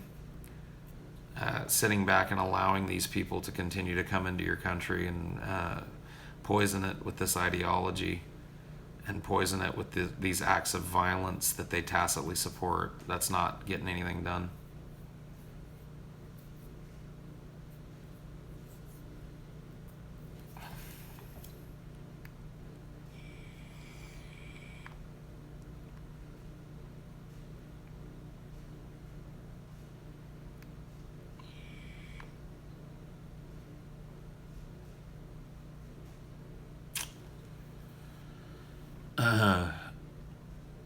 Paul loves Muslims, yeah. Oh, is that Brett? I think that was actually the real manatee. But you know what we're doing, guys? I gave the manatee a little handful of food the other day. Tonight we're starving his faggoty ass. So from now on, that's all you get, manatee. Read him and weep. Chat, give it to him. Give him his favorite number. Give him his favorite number. Everybody in here knows it. Give him his favorite number. Oh, there it is, Brett. There it is. You knew it was coming, bro. That's all you're getting. 1 if by land, 2 if by sea. 3 is for the manatee.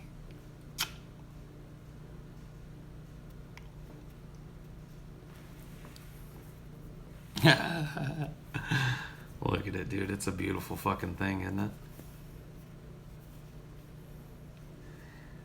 It's a beautiful thing.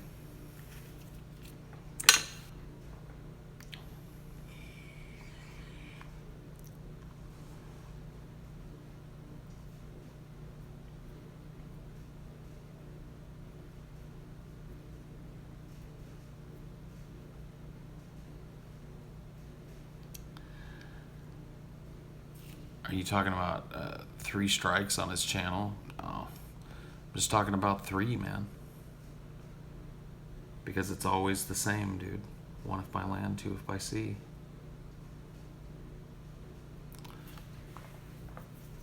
And that's all the manatee food that I'm willing to give. You remember when I was talking to you guys earlier about how to deal with a big dumb animal?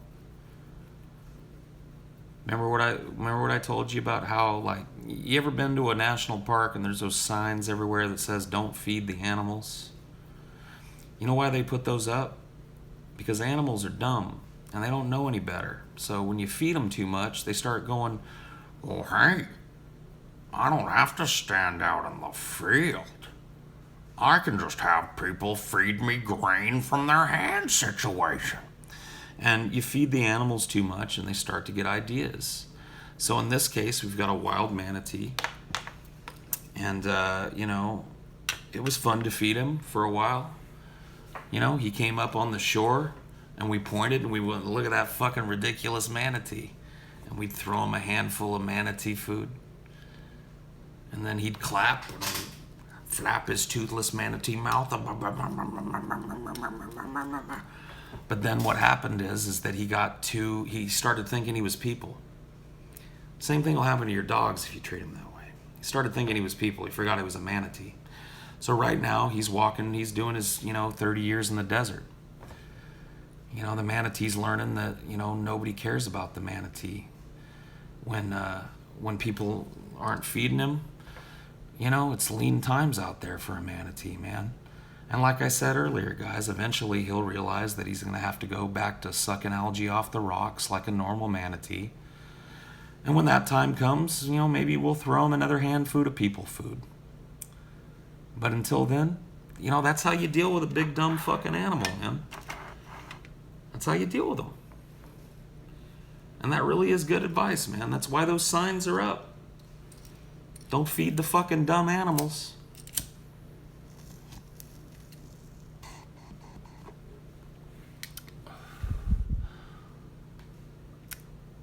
I'm looking so much better recently. Well, thank you. Trump. Okay, I'm done with the Trump guy. Get out of here, Trump.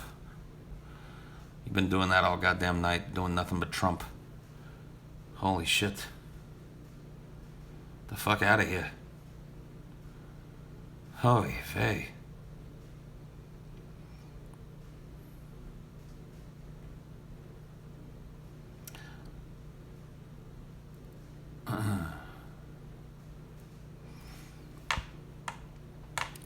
You think I misidentified the manatee? You think it's actually a walrus? You're wrong. Walruses have tusks. And this manatee clearly has not a single fucking tusk in its head. I've seen. And if you look at a manatee, there's not a tooth in that head either. It's just all gums. It's just a big old gummy grin. So this is definitely a manatee, but they're very close. They're very close. Definitely not a walrus, though.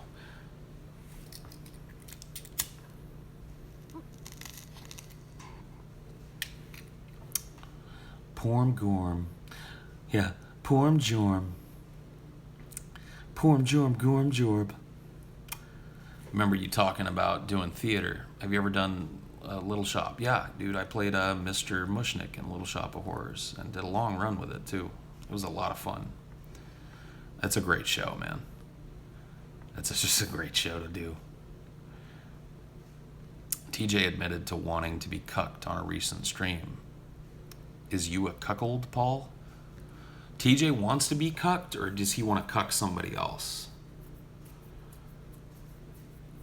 Because I would not be a cuckold. Oh, are you asking me like, oh, yeah, because I don't understand, man. He wants to be the cucky, so he wants to receive the cuckening.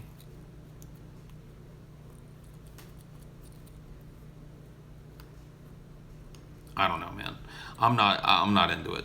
I'm not trying to watch anybody fuck my girlfriend or vice versa. It's not really my bag of tricks. So, not really my thing.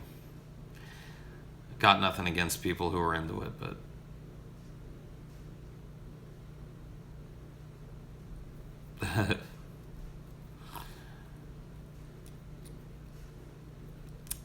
come on, ride that cuck train.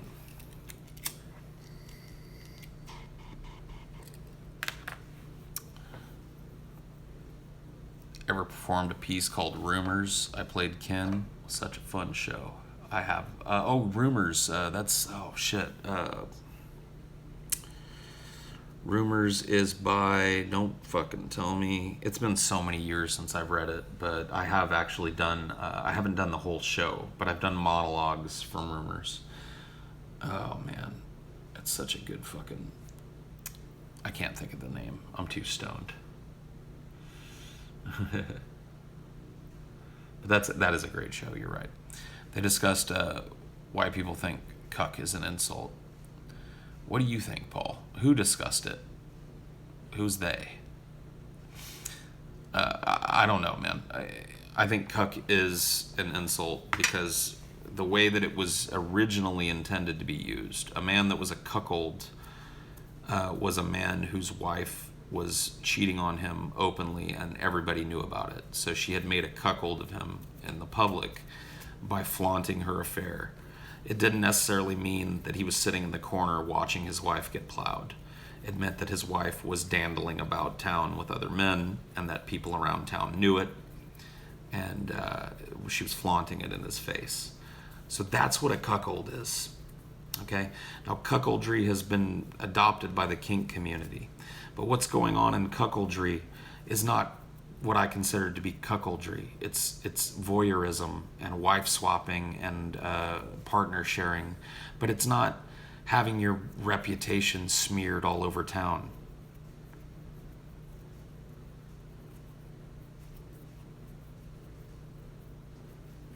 That's the way I feel about it. So people are kind of using it in a way that I don't really agree with, but it's a meaningless word now anyway.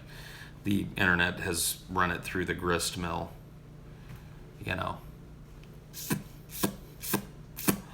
pounded all the meaning out of it.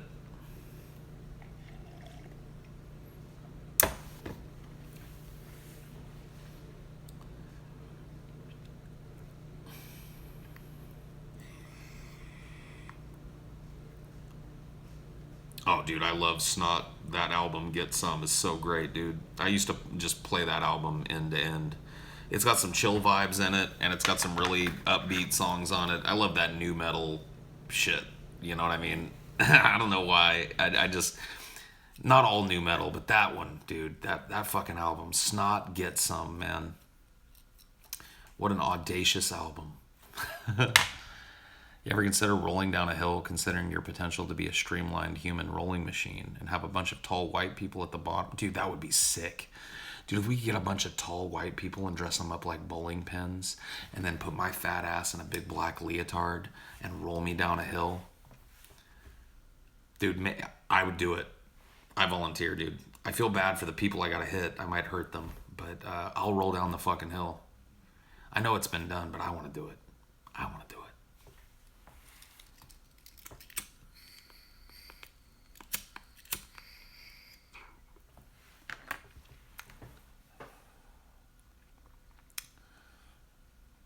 What is it, 4 a.m. in Washington? Something like that. Why are people always so shocked that I'm up late? I work a job that facilitates me being up late, and I'm a person who naturally wants to be up late, so it's not super strange for me to be up in the wee hours of the morning. You watch this porn where a white man had to sit in the corner and watch his daughter get fucked by a black dude. That's weird. Did you look into the Vault 7 thing? I read the overview. I read some of the leak itself. There's really nothing in there that I didn't already suspect was going on very strongly. So I'm not shocked. What I'm more shocked about with Vault 7 is how little people seem to care. Because there are people out there that don't know that shit's going on. And they don't care. They don't seem to care. They're like, oh, well, whatever. Government's cataloging everything I ever do and, surveilling me through the microphone on my phone. That's cool. I'm cool with that. If Vault 7, what? I mean, try Google. If you don't understand what it is, you might want to search for Vault 7. If you Google Vault 7, you'll see what the answer to that question is. I'm not going to run through the fucking basics for you. Do you like Suicidal Tendencies? You might like their song. Yeah, I I'm not crazy, institution. You're the one who's crazy, institution. Is that the song? I think it is. What's your favorite Ween album? My favorite Ween album is, man, it vacillates between the Mollusk and the Pod. I love both of those albums. The Pod, and they're so different. I love the raw kind of drugged out nature of the Pod, and I loved the polished nature of the Mollusk, and I have trouble sometimes picking between the two. Do I like Deicide? No, not really. Do you still like butts even if they have unseen balls attached to them? No. If I know that there's some balls, going on there, I'm not really interested in the butt. Do you believe that? No, I'm not. I'm not gonna read nasty fucking, blood as lubricant questions, man. Take that shit to fucking ogrish.com, man. Take it to the Ogrish forums with that bullshit. I'm a bit of a thespian myself, which I suppose is why I autistically gravitated towards you. Well, maybe so, dude. A bit of a thespian, dude. A thespian. Yes. Yes. Balls deep? Okay, fair enough. It's late, so let's do a balls deep. Only the deepest questions need apply. And there's a strict no manatee rule during balls deep. So please, no, don't ask your deep questions yet. Hold on. I need to pack a bowl. So I'm going to smoke the rest of this bowl, and then I'm going to pack a fresh bowl. And then we're going to do balls deep. So reserve them, because I'm just going to miss them. I can't look and pack. So shh. Shh.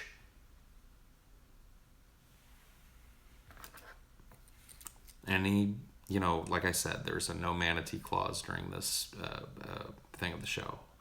Any manatees that decide that they're going to float to the top of the river, I'm not going to block them because that would be speciesist, but I will time them out until this is over. Put them in the timeout. I'll put them in the swampy corner. Okay? I think we're all on the same page.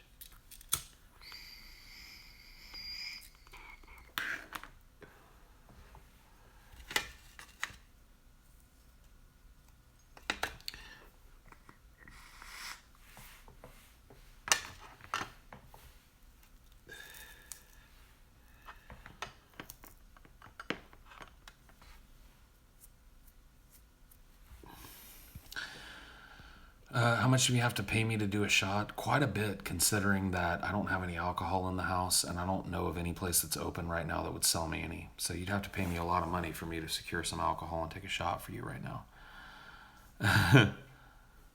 Hey, oh shit, dude. Everybody, can you click on that thing and tell me if that's the real Thursday Lane, dude? Can you tell me if that's the real Thursday Lane? Somebody just said, hey guys, my name is Thursday Lane and I need help getting into fart male white porn. I need to know if that's the real Thursday Lane. Will somebody please click on that shit, dude? It's not the real Thursday Lane. Yes, it is. So I'm getting no's. I don't think so. It's not. Fake. Okay. Well, get the fuck out of here, dude. Get out of here with your fake bullshit.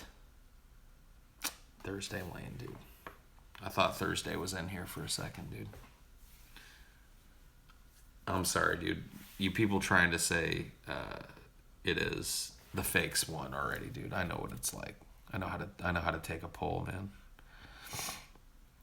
I want to say thank you, Paul. I love DP, and you just make it better. Watching you guys helps me out when I'm having a shit day, so thank you. Thank you, man. Hey, doing the show helps me out when I'm having a shit day, so it's a reciprocal thing.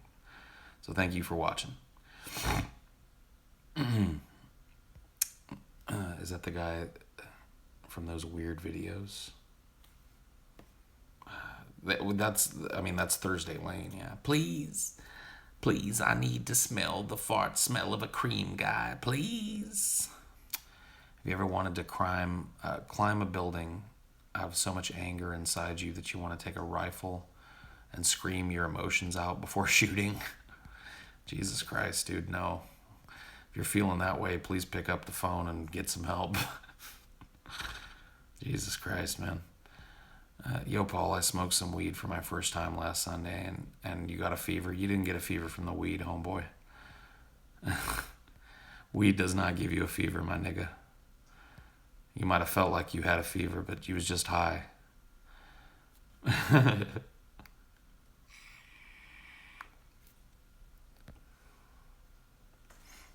What's the worst pain you've ever experienced, emotional or physical?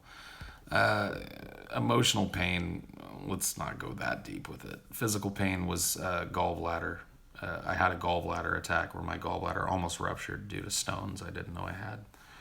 And it felt like there was literally like a spear through me, right through my chest, right on this right hand side. Like there was somebody had just stuck a spear all the way through me, and like it came out my back. So the pain went all the way through from the front to the back, and it was excruciating, and it didn't stop for hours. What was your best method to aid depression besides weed? I've had depression my whole life. Getting help was the best method to aid depression. Literally going from counselor to counselor until I found one that worked well with me. And then spending 3 or 4 years intensively meeting with that counselor at least once a week, sometimes 2 to 3 times a week for an hour at a time. That's what helped me. That's the most helpful thing that I ever did for myself when it comes to mental illness, outside of weed, outside of drugs. Like when I say drugs, I mean, pharmacological drugs, psychotropics and stuff. Getting help, sitting down one-on-one with a counselor that understood my illness and that could speak to me in the way that I needed to be spoken to help me to understand what was wrong with me and how I could combat it was important. So do that. In America, you guys call it a gravity bong. In Belfast, we call it a fuck it, because after you hit it, you just can't do anything and you just think, fuck it.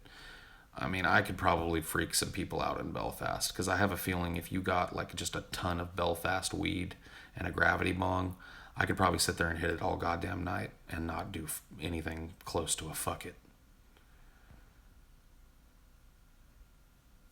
The DEA approved synthetic weed, great. So this horrible shit that almost kills you. I mean, or are you talking about like synthesizing weed to the point where it's like, I don't know. You'll have to qualify that. Yo, Paul, I smoked some weed for the first. You didn't get a fever, Ethan. I told you that, dude. You're crazy, dude. Weed does not give people fevers, you retard.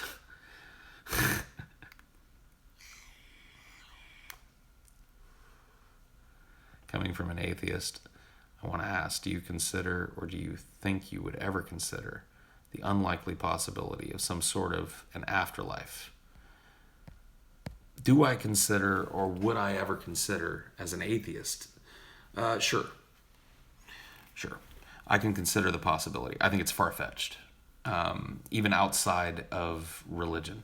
Like, even if there's a scientific basis for it, like say that this multidimensional theory is correct, and that there's only so many human conscious, it doesn't make sense. It really doesn't. But let's just say that you do exist simultaneously in multiple dimensions, and that maybe your consciousness transfers to one of those dimensions where you were born later, or a dimension where time isn't the same, where you're just being born and you do it again. Something akin to a reincarnation. Maybe your consciousness somehow transfers to that, and there is no blackness at the end of death, but just a re-experiencing of the same life over and over again in a multidimensional capacity. I think it's far-fetched. I think it's cool to think about. It's also cool to think about, there being some sort of energy to consciousness, although, of course, science has never managed to measure any external energy to consciousness. All of the energy derived, when measuring consciousness comes from a living organism. So, it's cool to posit some kind of energy that we can't conceive of, that continues on after a person's death, once again, maybe in a multi-dimensional way. But outside of, those types of things that are like, wow, it would be cool, and, leaving my mind open to the possibility, I think it's all just blackness, my friends. Would you rather wear medieval plate armor for the rest of your life or wear a full deep sea diving gear? That's such a stupid fucking question.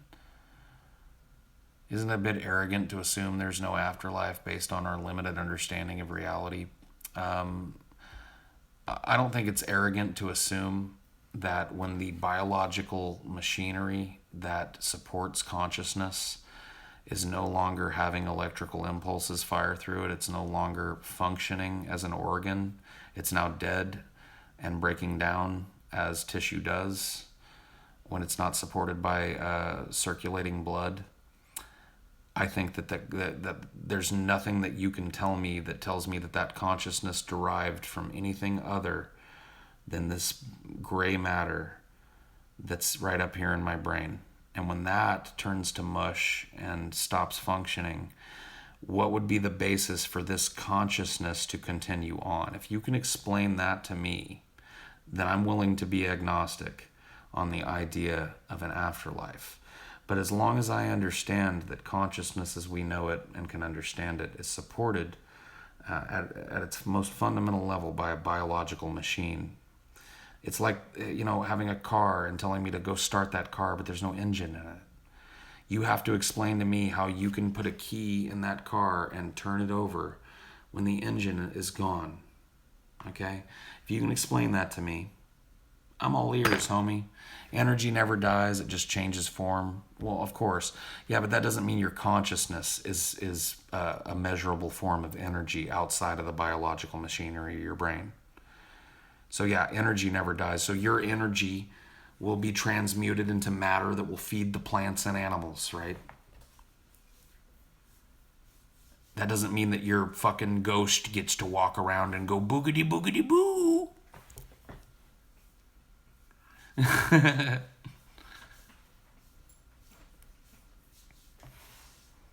Simulation universe thoughts.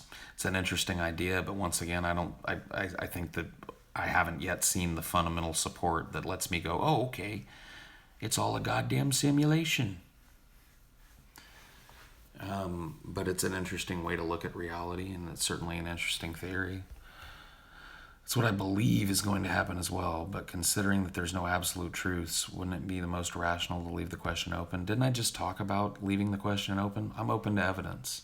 I just don't see any value in going, well, maybe when my brain dies, my ghosty comes out. If you can show me value in going, well, maybe my souly soul comes pouring out of me nostrils and floats over my body. And I go, wee, and I can go back to the places I visited when I was a child and haunt them. If you can show me any fucking basis in reality for me even considering that as an option, I'm willing to fucking do it. But you're not going to do that because nobody in the past has been able to do that. And so I think it serves me as a person to go, hey, when the brain stops, the consciousness stops. Man, are we done with that now? Please. Shut the fuck up? Okay. You'll never fucking hear me again, bro.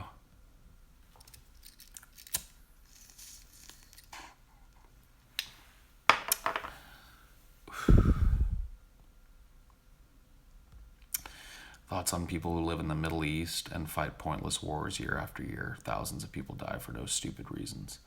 Do you think they're total garbage or just harmful retards?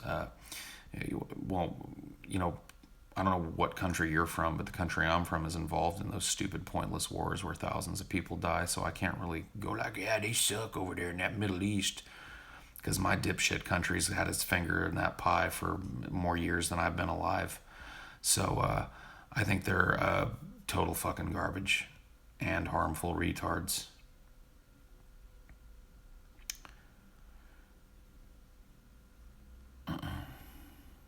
Should you raise a kid and tell them there is no God? I talked with my. There was a point in time where I wanted to have children. I tried to. I didn't know I was incapable at the time. And before trying to have children, I had the discussion with the woman I was with at the time, because she was a religious person, not a practicing religious person, but certainly a person that held a personal belief in God, and I was not. And I think that the compromise that we came to would have worked pretty well had we had a child. We would address those questions as they came, and we would always answer giving deference to the other person, in that we would never say, well, mommy's wrong or daddy's wrong.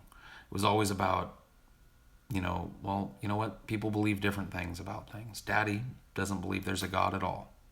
And mommy believes that there is a God. And it's up to you to look at the things in your life and look at the evidence and make up your mind. But, I think the important lesson there is that it's okay to believe different things and live together. I liked that idea. And so I don't think that if I had a child, I'd be like, there ain't no God. Be a little atheist like me. That just doesn't work. I think murder can ever be justified, like someone harmed your family or knew they had or were going to do something terrible. I'm sure that there are justifications for premeditated murder, although I think they're very few and far between. I think most human problems can be solved without that sort of thing. To what extent do you shape your own destiny, and how much of it is down to fate? There's no such thing as fate, and there's no such thing as destiny. Nobody shapes anything. So I really can't answer the question. If you're going to use like words that invoke magical thinking, I love Billy the Fridge. His donut makes me wet, and the fucksy between you and him was hot as... Okay, cool, man. How can you put up with each other? That's a pretty drastic difference. Because you respect a person outside of what their fundamental beliefs on reality are. And, I don't immediately shut down when I hear somebody is a Muslim or a Christian or a Buddhist when I'm talking to them. I will entertain anybody who's willing to talk to me like a human being. And that's the truth. And being in a relationship with somebody who believes fundamentally different things to you is all about mutual respect. It's all about knowing when a conversation is okay and when it becomes just trying to convert that person from one side or the other. And, giving up on converting that person and allowing them to live their life the way that they choose, and living your own, is a beautiful thing.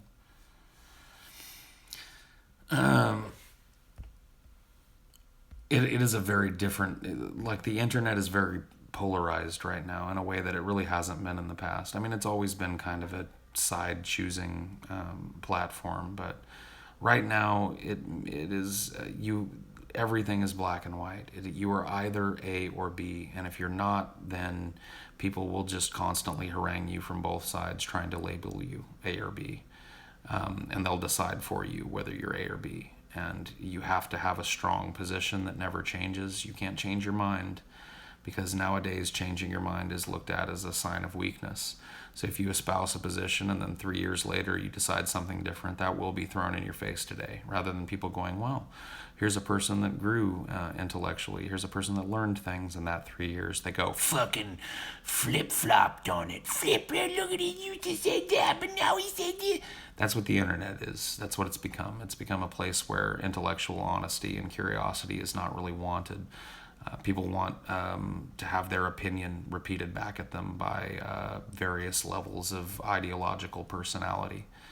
And people find their little tailor-made personality, and they grasp onto that person, and they go, yeah, tell me how I feel. Tell me what I already think. And that person keeps doing it, and if that person ever steps out of line, they go, oh, shit, fuck this. That person's done now. I used to really like Sargon of Akkad, but man, he backed the wrong fucking political candidate. Now everything he says is dog shit. That's what the internet is now, folks.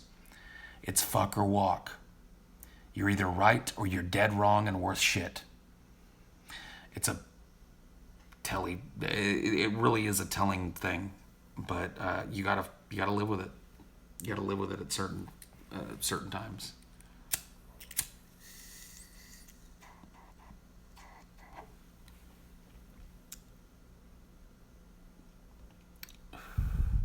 That's wrong. I'm generalizing too much. What a comment, man. Thank you, idiot noob 1337, for that incisive refutation of the, minute and a half, 2-minute rant I just went on. Tell me more about how everyone treats Devin Tracy. That's a very vague question. I like Sargon, but he's too afraid to alienate his alt-right viewers. Yeah, see, everybody's got a problem.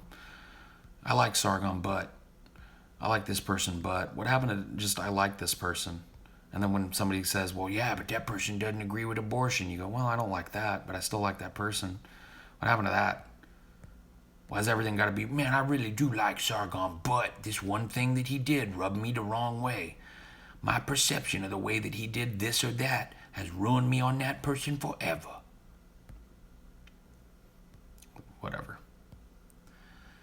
Just deal with it, man.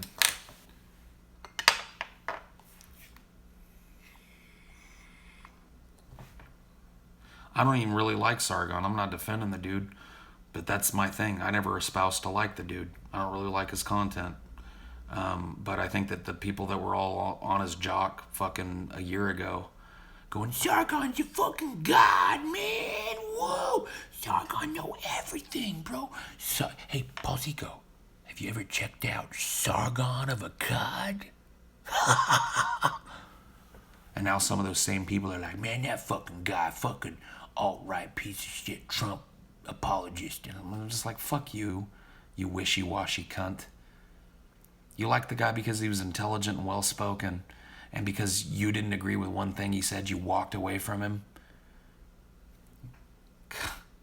How weak you must be. Yeah, I mean, if you think he's unsufferable, that's cool. I mean, I don't really like the guy myself. I'm not a fan of his content. I don't have a problem with him personally. I think he's probably a nice dude, but I watch his videos. He probably doesn't know anything about me. But, you know what I mean? Like, I saw how people treated him. I see how people do it, man. Person does one thing, steps out of line in one way, takes a stance that you don't agree with, takes a stance that you find to be, morally outrageous, and all of a sudden all that wonderful shit you had to say about him flies out the window. You're done with that person as a personality now, because they're no longer a scratching post for you. They're no longer somebody that you can go to and look at and see your own little personal biases reflected back at you. You've got a free thinker on your hands now. You've got somebody that holds these similar positions to yours but has a different position on this issue. And your brain can't fucking handle that. So you run around screeching and throwing your hands in the air and boycotting that person like a fucking dunce, rather than sitting down and talking about your differences and finding out what makes you different from that person and allowing that person's position to clarify your own. It's sad how polarized people are and how quickly people rush to fucking label people. You're an SJW. You're a cuck. You're a regressive. You're a cuck-servative. You're this. You're that. And because you're that, I don't have to listen to a fucking thing you say. Well, I don't think that's cool, but you want to live that way, that's fine by me, I suppose. Why is it wrong to criticize one aspect of something you like overall? It's not. It's not wrong to criticize it. It's wrong to walk away from it because you have one criticism of it all of a sudden. You see the difference between what you said and what I just spent the last 5-10 minutes ranting about? The only problem I had with Sargon is his naivete towards his audience when he was surprised that they targeted that girl he posted on Twitter. Well, whatever. I mean, look, people do stupid shit, and people sometimes don't understand the repercussions of their actions until after they do. I've done careless and thoughtless things with people before, and I've made my efforts to correct those things. And that doesn't make everything that Sargon has ever said silly or dismissive or dismissible now. You've no idea. Considering your materialistic view of consciousness, how do you believe in free will? I don't. Free will doesn't exist. Free will is a myth. Everybody that thinks that they have free will is a silly person who has to engage in magical thinking at some point to get to their position on free will. Free will never existed.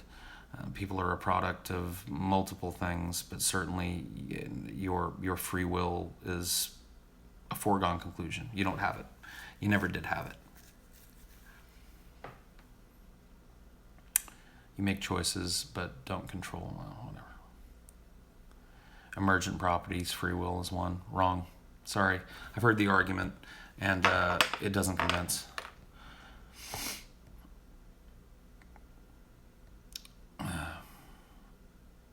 Proceed to label someone that disagrees with you as a silly person. Hypocrite, Paul.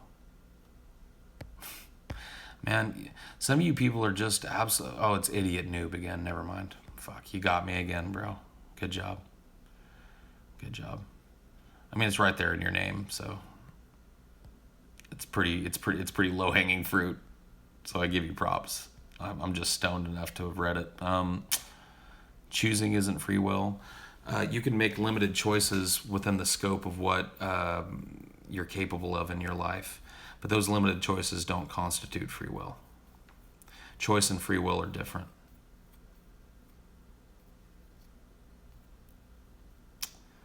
Your thoughts are trapped in your body.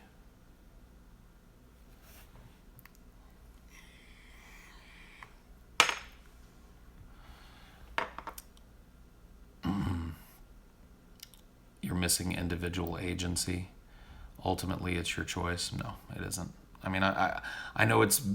Look, dude, certainly it's the most comforting thing to think that you ultimately have a choice in your life. But you don't. And that's foolish and it's silly. You are constrained to a set of rules. Those rules cannot be deviated from in your life. There's nothing that you can do to change your past. There's nothing that you can do to influence the psychological underpinnings of that past. So the things you do every day, the decisions that you make every day, are the sum total of experiences outside of yourself and their influence on your psyche. So your choices are the choices that you would make based on all of those confluence of things. So I know it's real comforting. I know it's a warm, fuzzy feeling to feel like you really do have choice. But you don't. I mean, you do. You do have choices. Like I said, you have limited choices within the scope of what you're capable of doing. But you are still confined to that limited scope, and the choices within that scope still don't constitute free will.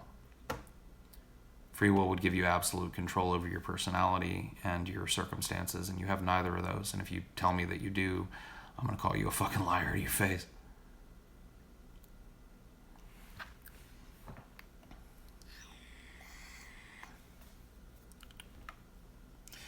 Paul's ego, TJ, and DP is a perfect example of why weed shouldn't be used. Cool, dude. Winter Ice is a perfect example of why profoundly socially inept people should not be allowed to comment on YouTube videos early in the fucking morning. So we've both found some examples in each other, man. That's pretty awesome. Paul, don't I kind of do? I mean, I was a pretty different person when in LA than in home. Yeah, but you were in LA. You got to be a different person in LA. And what made you a different person in LA was how you were raised back in Australia. You were different in LA because you were raised in a restrictive way in Australia, and you'd only seen that one aspect of that one part of the world, and you wanted to live a different way. And so your personality was filled to the brim with a desire to do that when you saw a new land, because of the things that you had experienced in your life and the circumstances that surrounded your upbringing. I mean, you're socially inept, you're a misanthrope, so you don't get out much. I mean, look, dude, everybody's socially inept here. We're all fucking socially inept. Why am I still awake? You went to bed after the show and woke up and y'all still streaming? It's not y'all, it's just me. You were more restrictive in LA. I was a lot more contained with the guys than I was with you. Well, that's different. You and I had a history prior to that. So once again, you were conditioned to be less contained with me than you were with these people that you had just met. And your personality was conditioned in such a way to accept me more because you had spent more time talking to me and you had a fonder attachment to me emotionally than you did these other people that you just met. I mean, that doesn't constitute free will. That just means that you're who you are.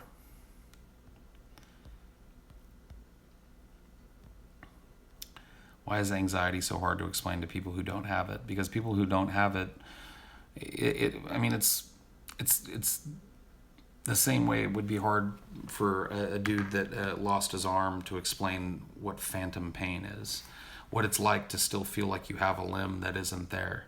You know, that trick that the mind plays, you know, you can't explain to somebody that's got both their hands exactly what that feels like.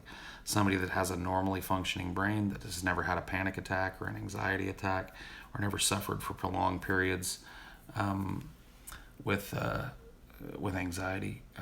You know, you can't explain that to people. It's just hard to explain what it's like. I always try, you know, I use drowning or being at least underwater to describe depression a lot to people when I'm trying to tell them how it feels. When you're really, really depressed, it's like somebody is forcing your head underwater. And you get these little breaks where you get to come up and snatch a breath, but for most of the time you're just kind of floating there. And everything you do is hampered by the thickness of it. But a lot of people, you know, especially nowadays, aren't really interested in those types of things. Beyond Fear says, true, I just remember specific situations where you made a definitive choice. Well, you'll have to tell me what those choices were, because it's an interesting conversation. You know, I like analyzing things from the past and seeing how people look at them through the lens of their current circumstances. So I'd love to, you know, hear you talk about those different choices and stuff. Well, I'm sure you can't say in chat. But, you know, maybe I'll get off of this and we'll have a chit chat about it because I'm interested.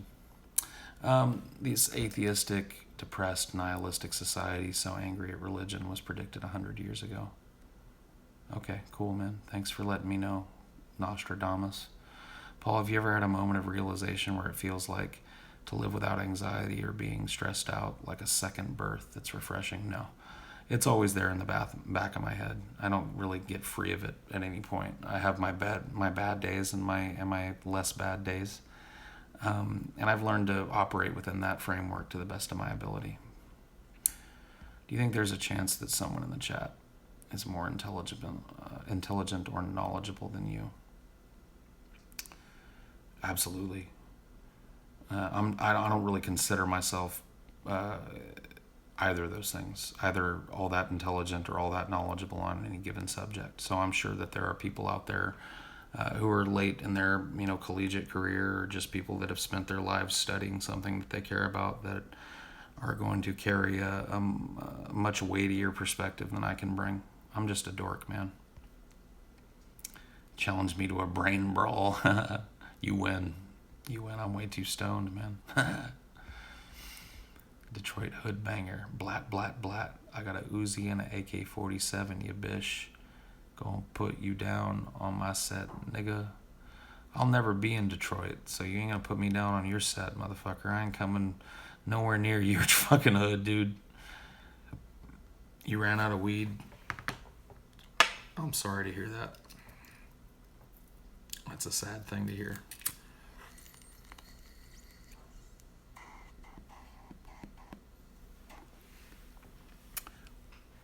You're a public intellectual at this point. Well, I don't consider myself one. I don't like the term. I don't like people applying the label to me. I'm just a blue-collar guy with a lot of opinions. I'm uneducated, and my brain is very flighty, so it doesn't allow me a whole lot of time to,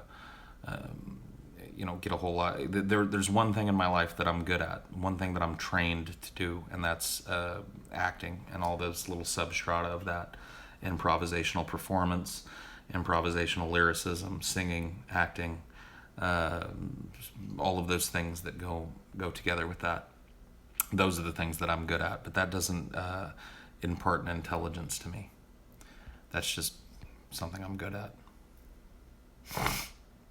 You look like you have a 23 level IQ. Yeah, you got to take those tolerance breaks though, Fear. Spending time in nature, eating healthy, and exercise will make you feel much better on the inside and out. Well, that's what I'm doing, man. I'm doing a little bit of all of that shit to the best of my ability. How much say should the mentally ill have on their suicides? It depends on the person. You can't just say all mentally ill people have this much say. And I'm not going to go through every mental illness and tell you how much say I think because it's a case by case basis, man. You gotta stop thinking about people as groups and start thinking about them as individuals, and you'll start to have an easier time dismissing things like that. My dad had anxiety attacks so bad he had to go to the hospital for it twice. He's kind of losing his mind over it. Yeah, I mean, your dad needs to get on some medicine and probably get some counseling, man. That's a horrible thing to live with. Thing is, Paul, if you ever wanted to change the world in any way, this would be a good venue to do it from. My little channel here with 300 people watching me, I don't think so, bro. I mean, I appreciate the sentiment, but I don't really see it that way. I mean, look, I really wouldn't want to see it that way even if it was that way. Can I be honest with you? I would avoid the truth of that always, because I don't ever want to be in a position where my brain is tainted by thoughts like that about myself. I just want to talk. I just want to have conversations with people. I want to say what I really think. I don't want that extra fucking, I don't want that extra bullshit. I don't want that extra responsibility, man. I'm protective of that. How will you handle Europe without being stoned all the time? Just like I handle anything else. I'll be fine, man. I'm going to have a great time in Europe. I mean, how much experience do you have with combining drugs like candy flipping, etc.? I've combined a few drugs. Most of the experience I have is with mixing downers. I'm not a big upper guy, so mixing barbiturates with alcohol and weed. I went through a period of 6 or 8 months of my life where I was doing that almost every night, taking a lot of Vicodin, Percocet, any kind of opiate that I could get my hands on, in addition to drinking, in addition to smoking weed. So, but I wouldn't really call that a ton of experience. That's 3 different drugs. I have mixed Xanax and weed as well. So I've done a lot of that.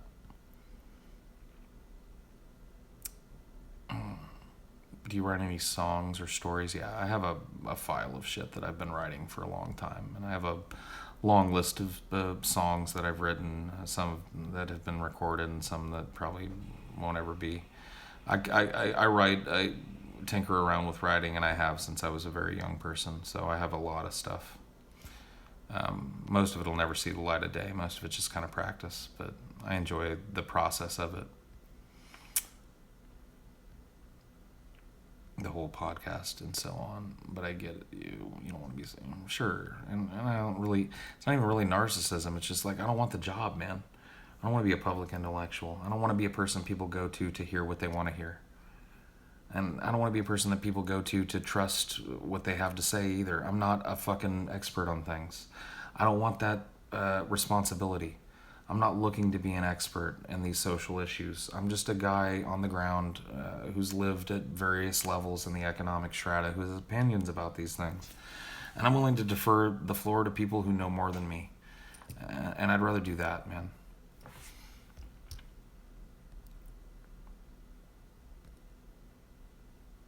Should we as atheists start whining about atheophobia? No, we shouldn't. We shouldn't start whining about anything. Have you ever heard of an extreme case of apathy? I've got to the point where I don't even care if I live or not. I'm just sort of giving up on life. Yeah. I mean, that's not apathy. That's depression. Apathy is a passing thing. Giving up on life is a mental illness. You need to kind of, once again, go get help. I think you asked some shit earlier and I told you go get help. I'm kind of tired of answering the fucking mental health questions, dude. It's a little exhausting telling people to go get help I know people want to hear more from me and they want me to go more in depth and they want to hear some fucking life-changing thing from me, but that really is the best advice I've got, and it's the most responsible advice that I can give too, because once again, not to tie it back into this previous conversation, but I'm not a fucking expert, guys. Have I found help? I don't have a counselor, no. I have very, very little outlet for talking to people about my mental illness these days. So it's a gap that I need to fill. but luckily for me, I've had a long history of therapy. I have a strong basis to build on when I have to go it alone like this. Smoke a bowl with you before bed. Okay, well, I just packed a bowl here. So if you've got a bowl, then let's smoke this. And I think when I'm done with this bowl here, I'm probably going to let you guys go too and talk to my friend Beyond Fear. Because it's been way too long since I've heard her voice, and I need to hear that, so.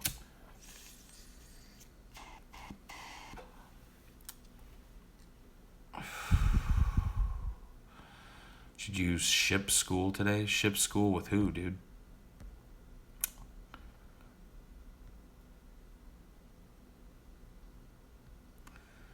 Have you ever had a horrible experience with a psychedelic drug? Not really.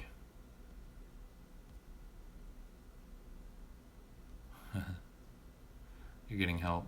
You just really respect. Oh, well, that's good, man. I'm sorry that I can't go more in depth, but it's hard to give people direct advice when you're not an expert, you know.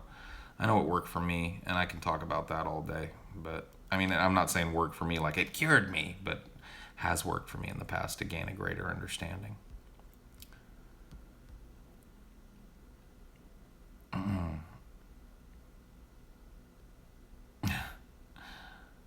Billabong, dude.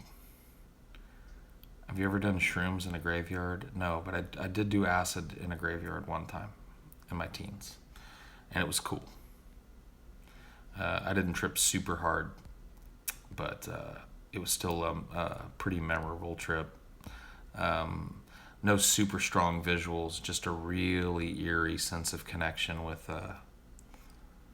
kind of nature out there, and then that kind of ever-present dread of the knowledge of all those dead bodies just a few feet underneath you.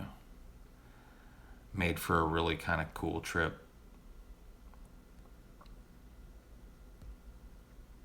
I feel a little bad for Paul that he's a pathetic burnout now. Hey man, somebody's got to be a pathetic burnout. If it wasn't for people like me being pathetic burnouts, then smug, self-involved faggots like you wouldn't have anybody to point their finger at and laugh to make themselves feel better about themselves. So, somebody's got to serve that fucking purpose for you, man. And I'm happy to be the one to do it. Because it lets me have a long beard and long fucking hair and smoke weed all goddamn day.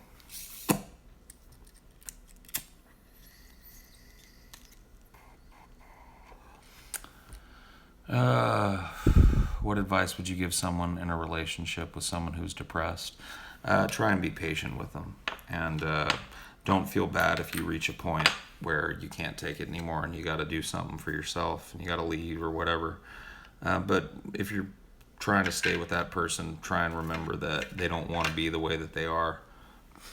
And they're not trying to annoy you, and they're not trying to seem distant, and they're not trying to seem like they're not involved with anything that you want them to be. They're struggling.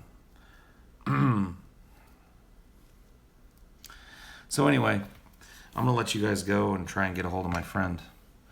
Thank you guys for chilling with me tonight, and I will see you some other time, yeah.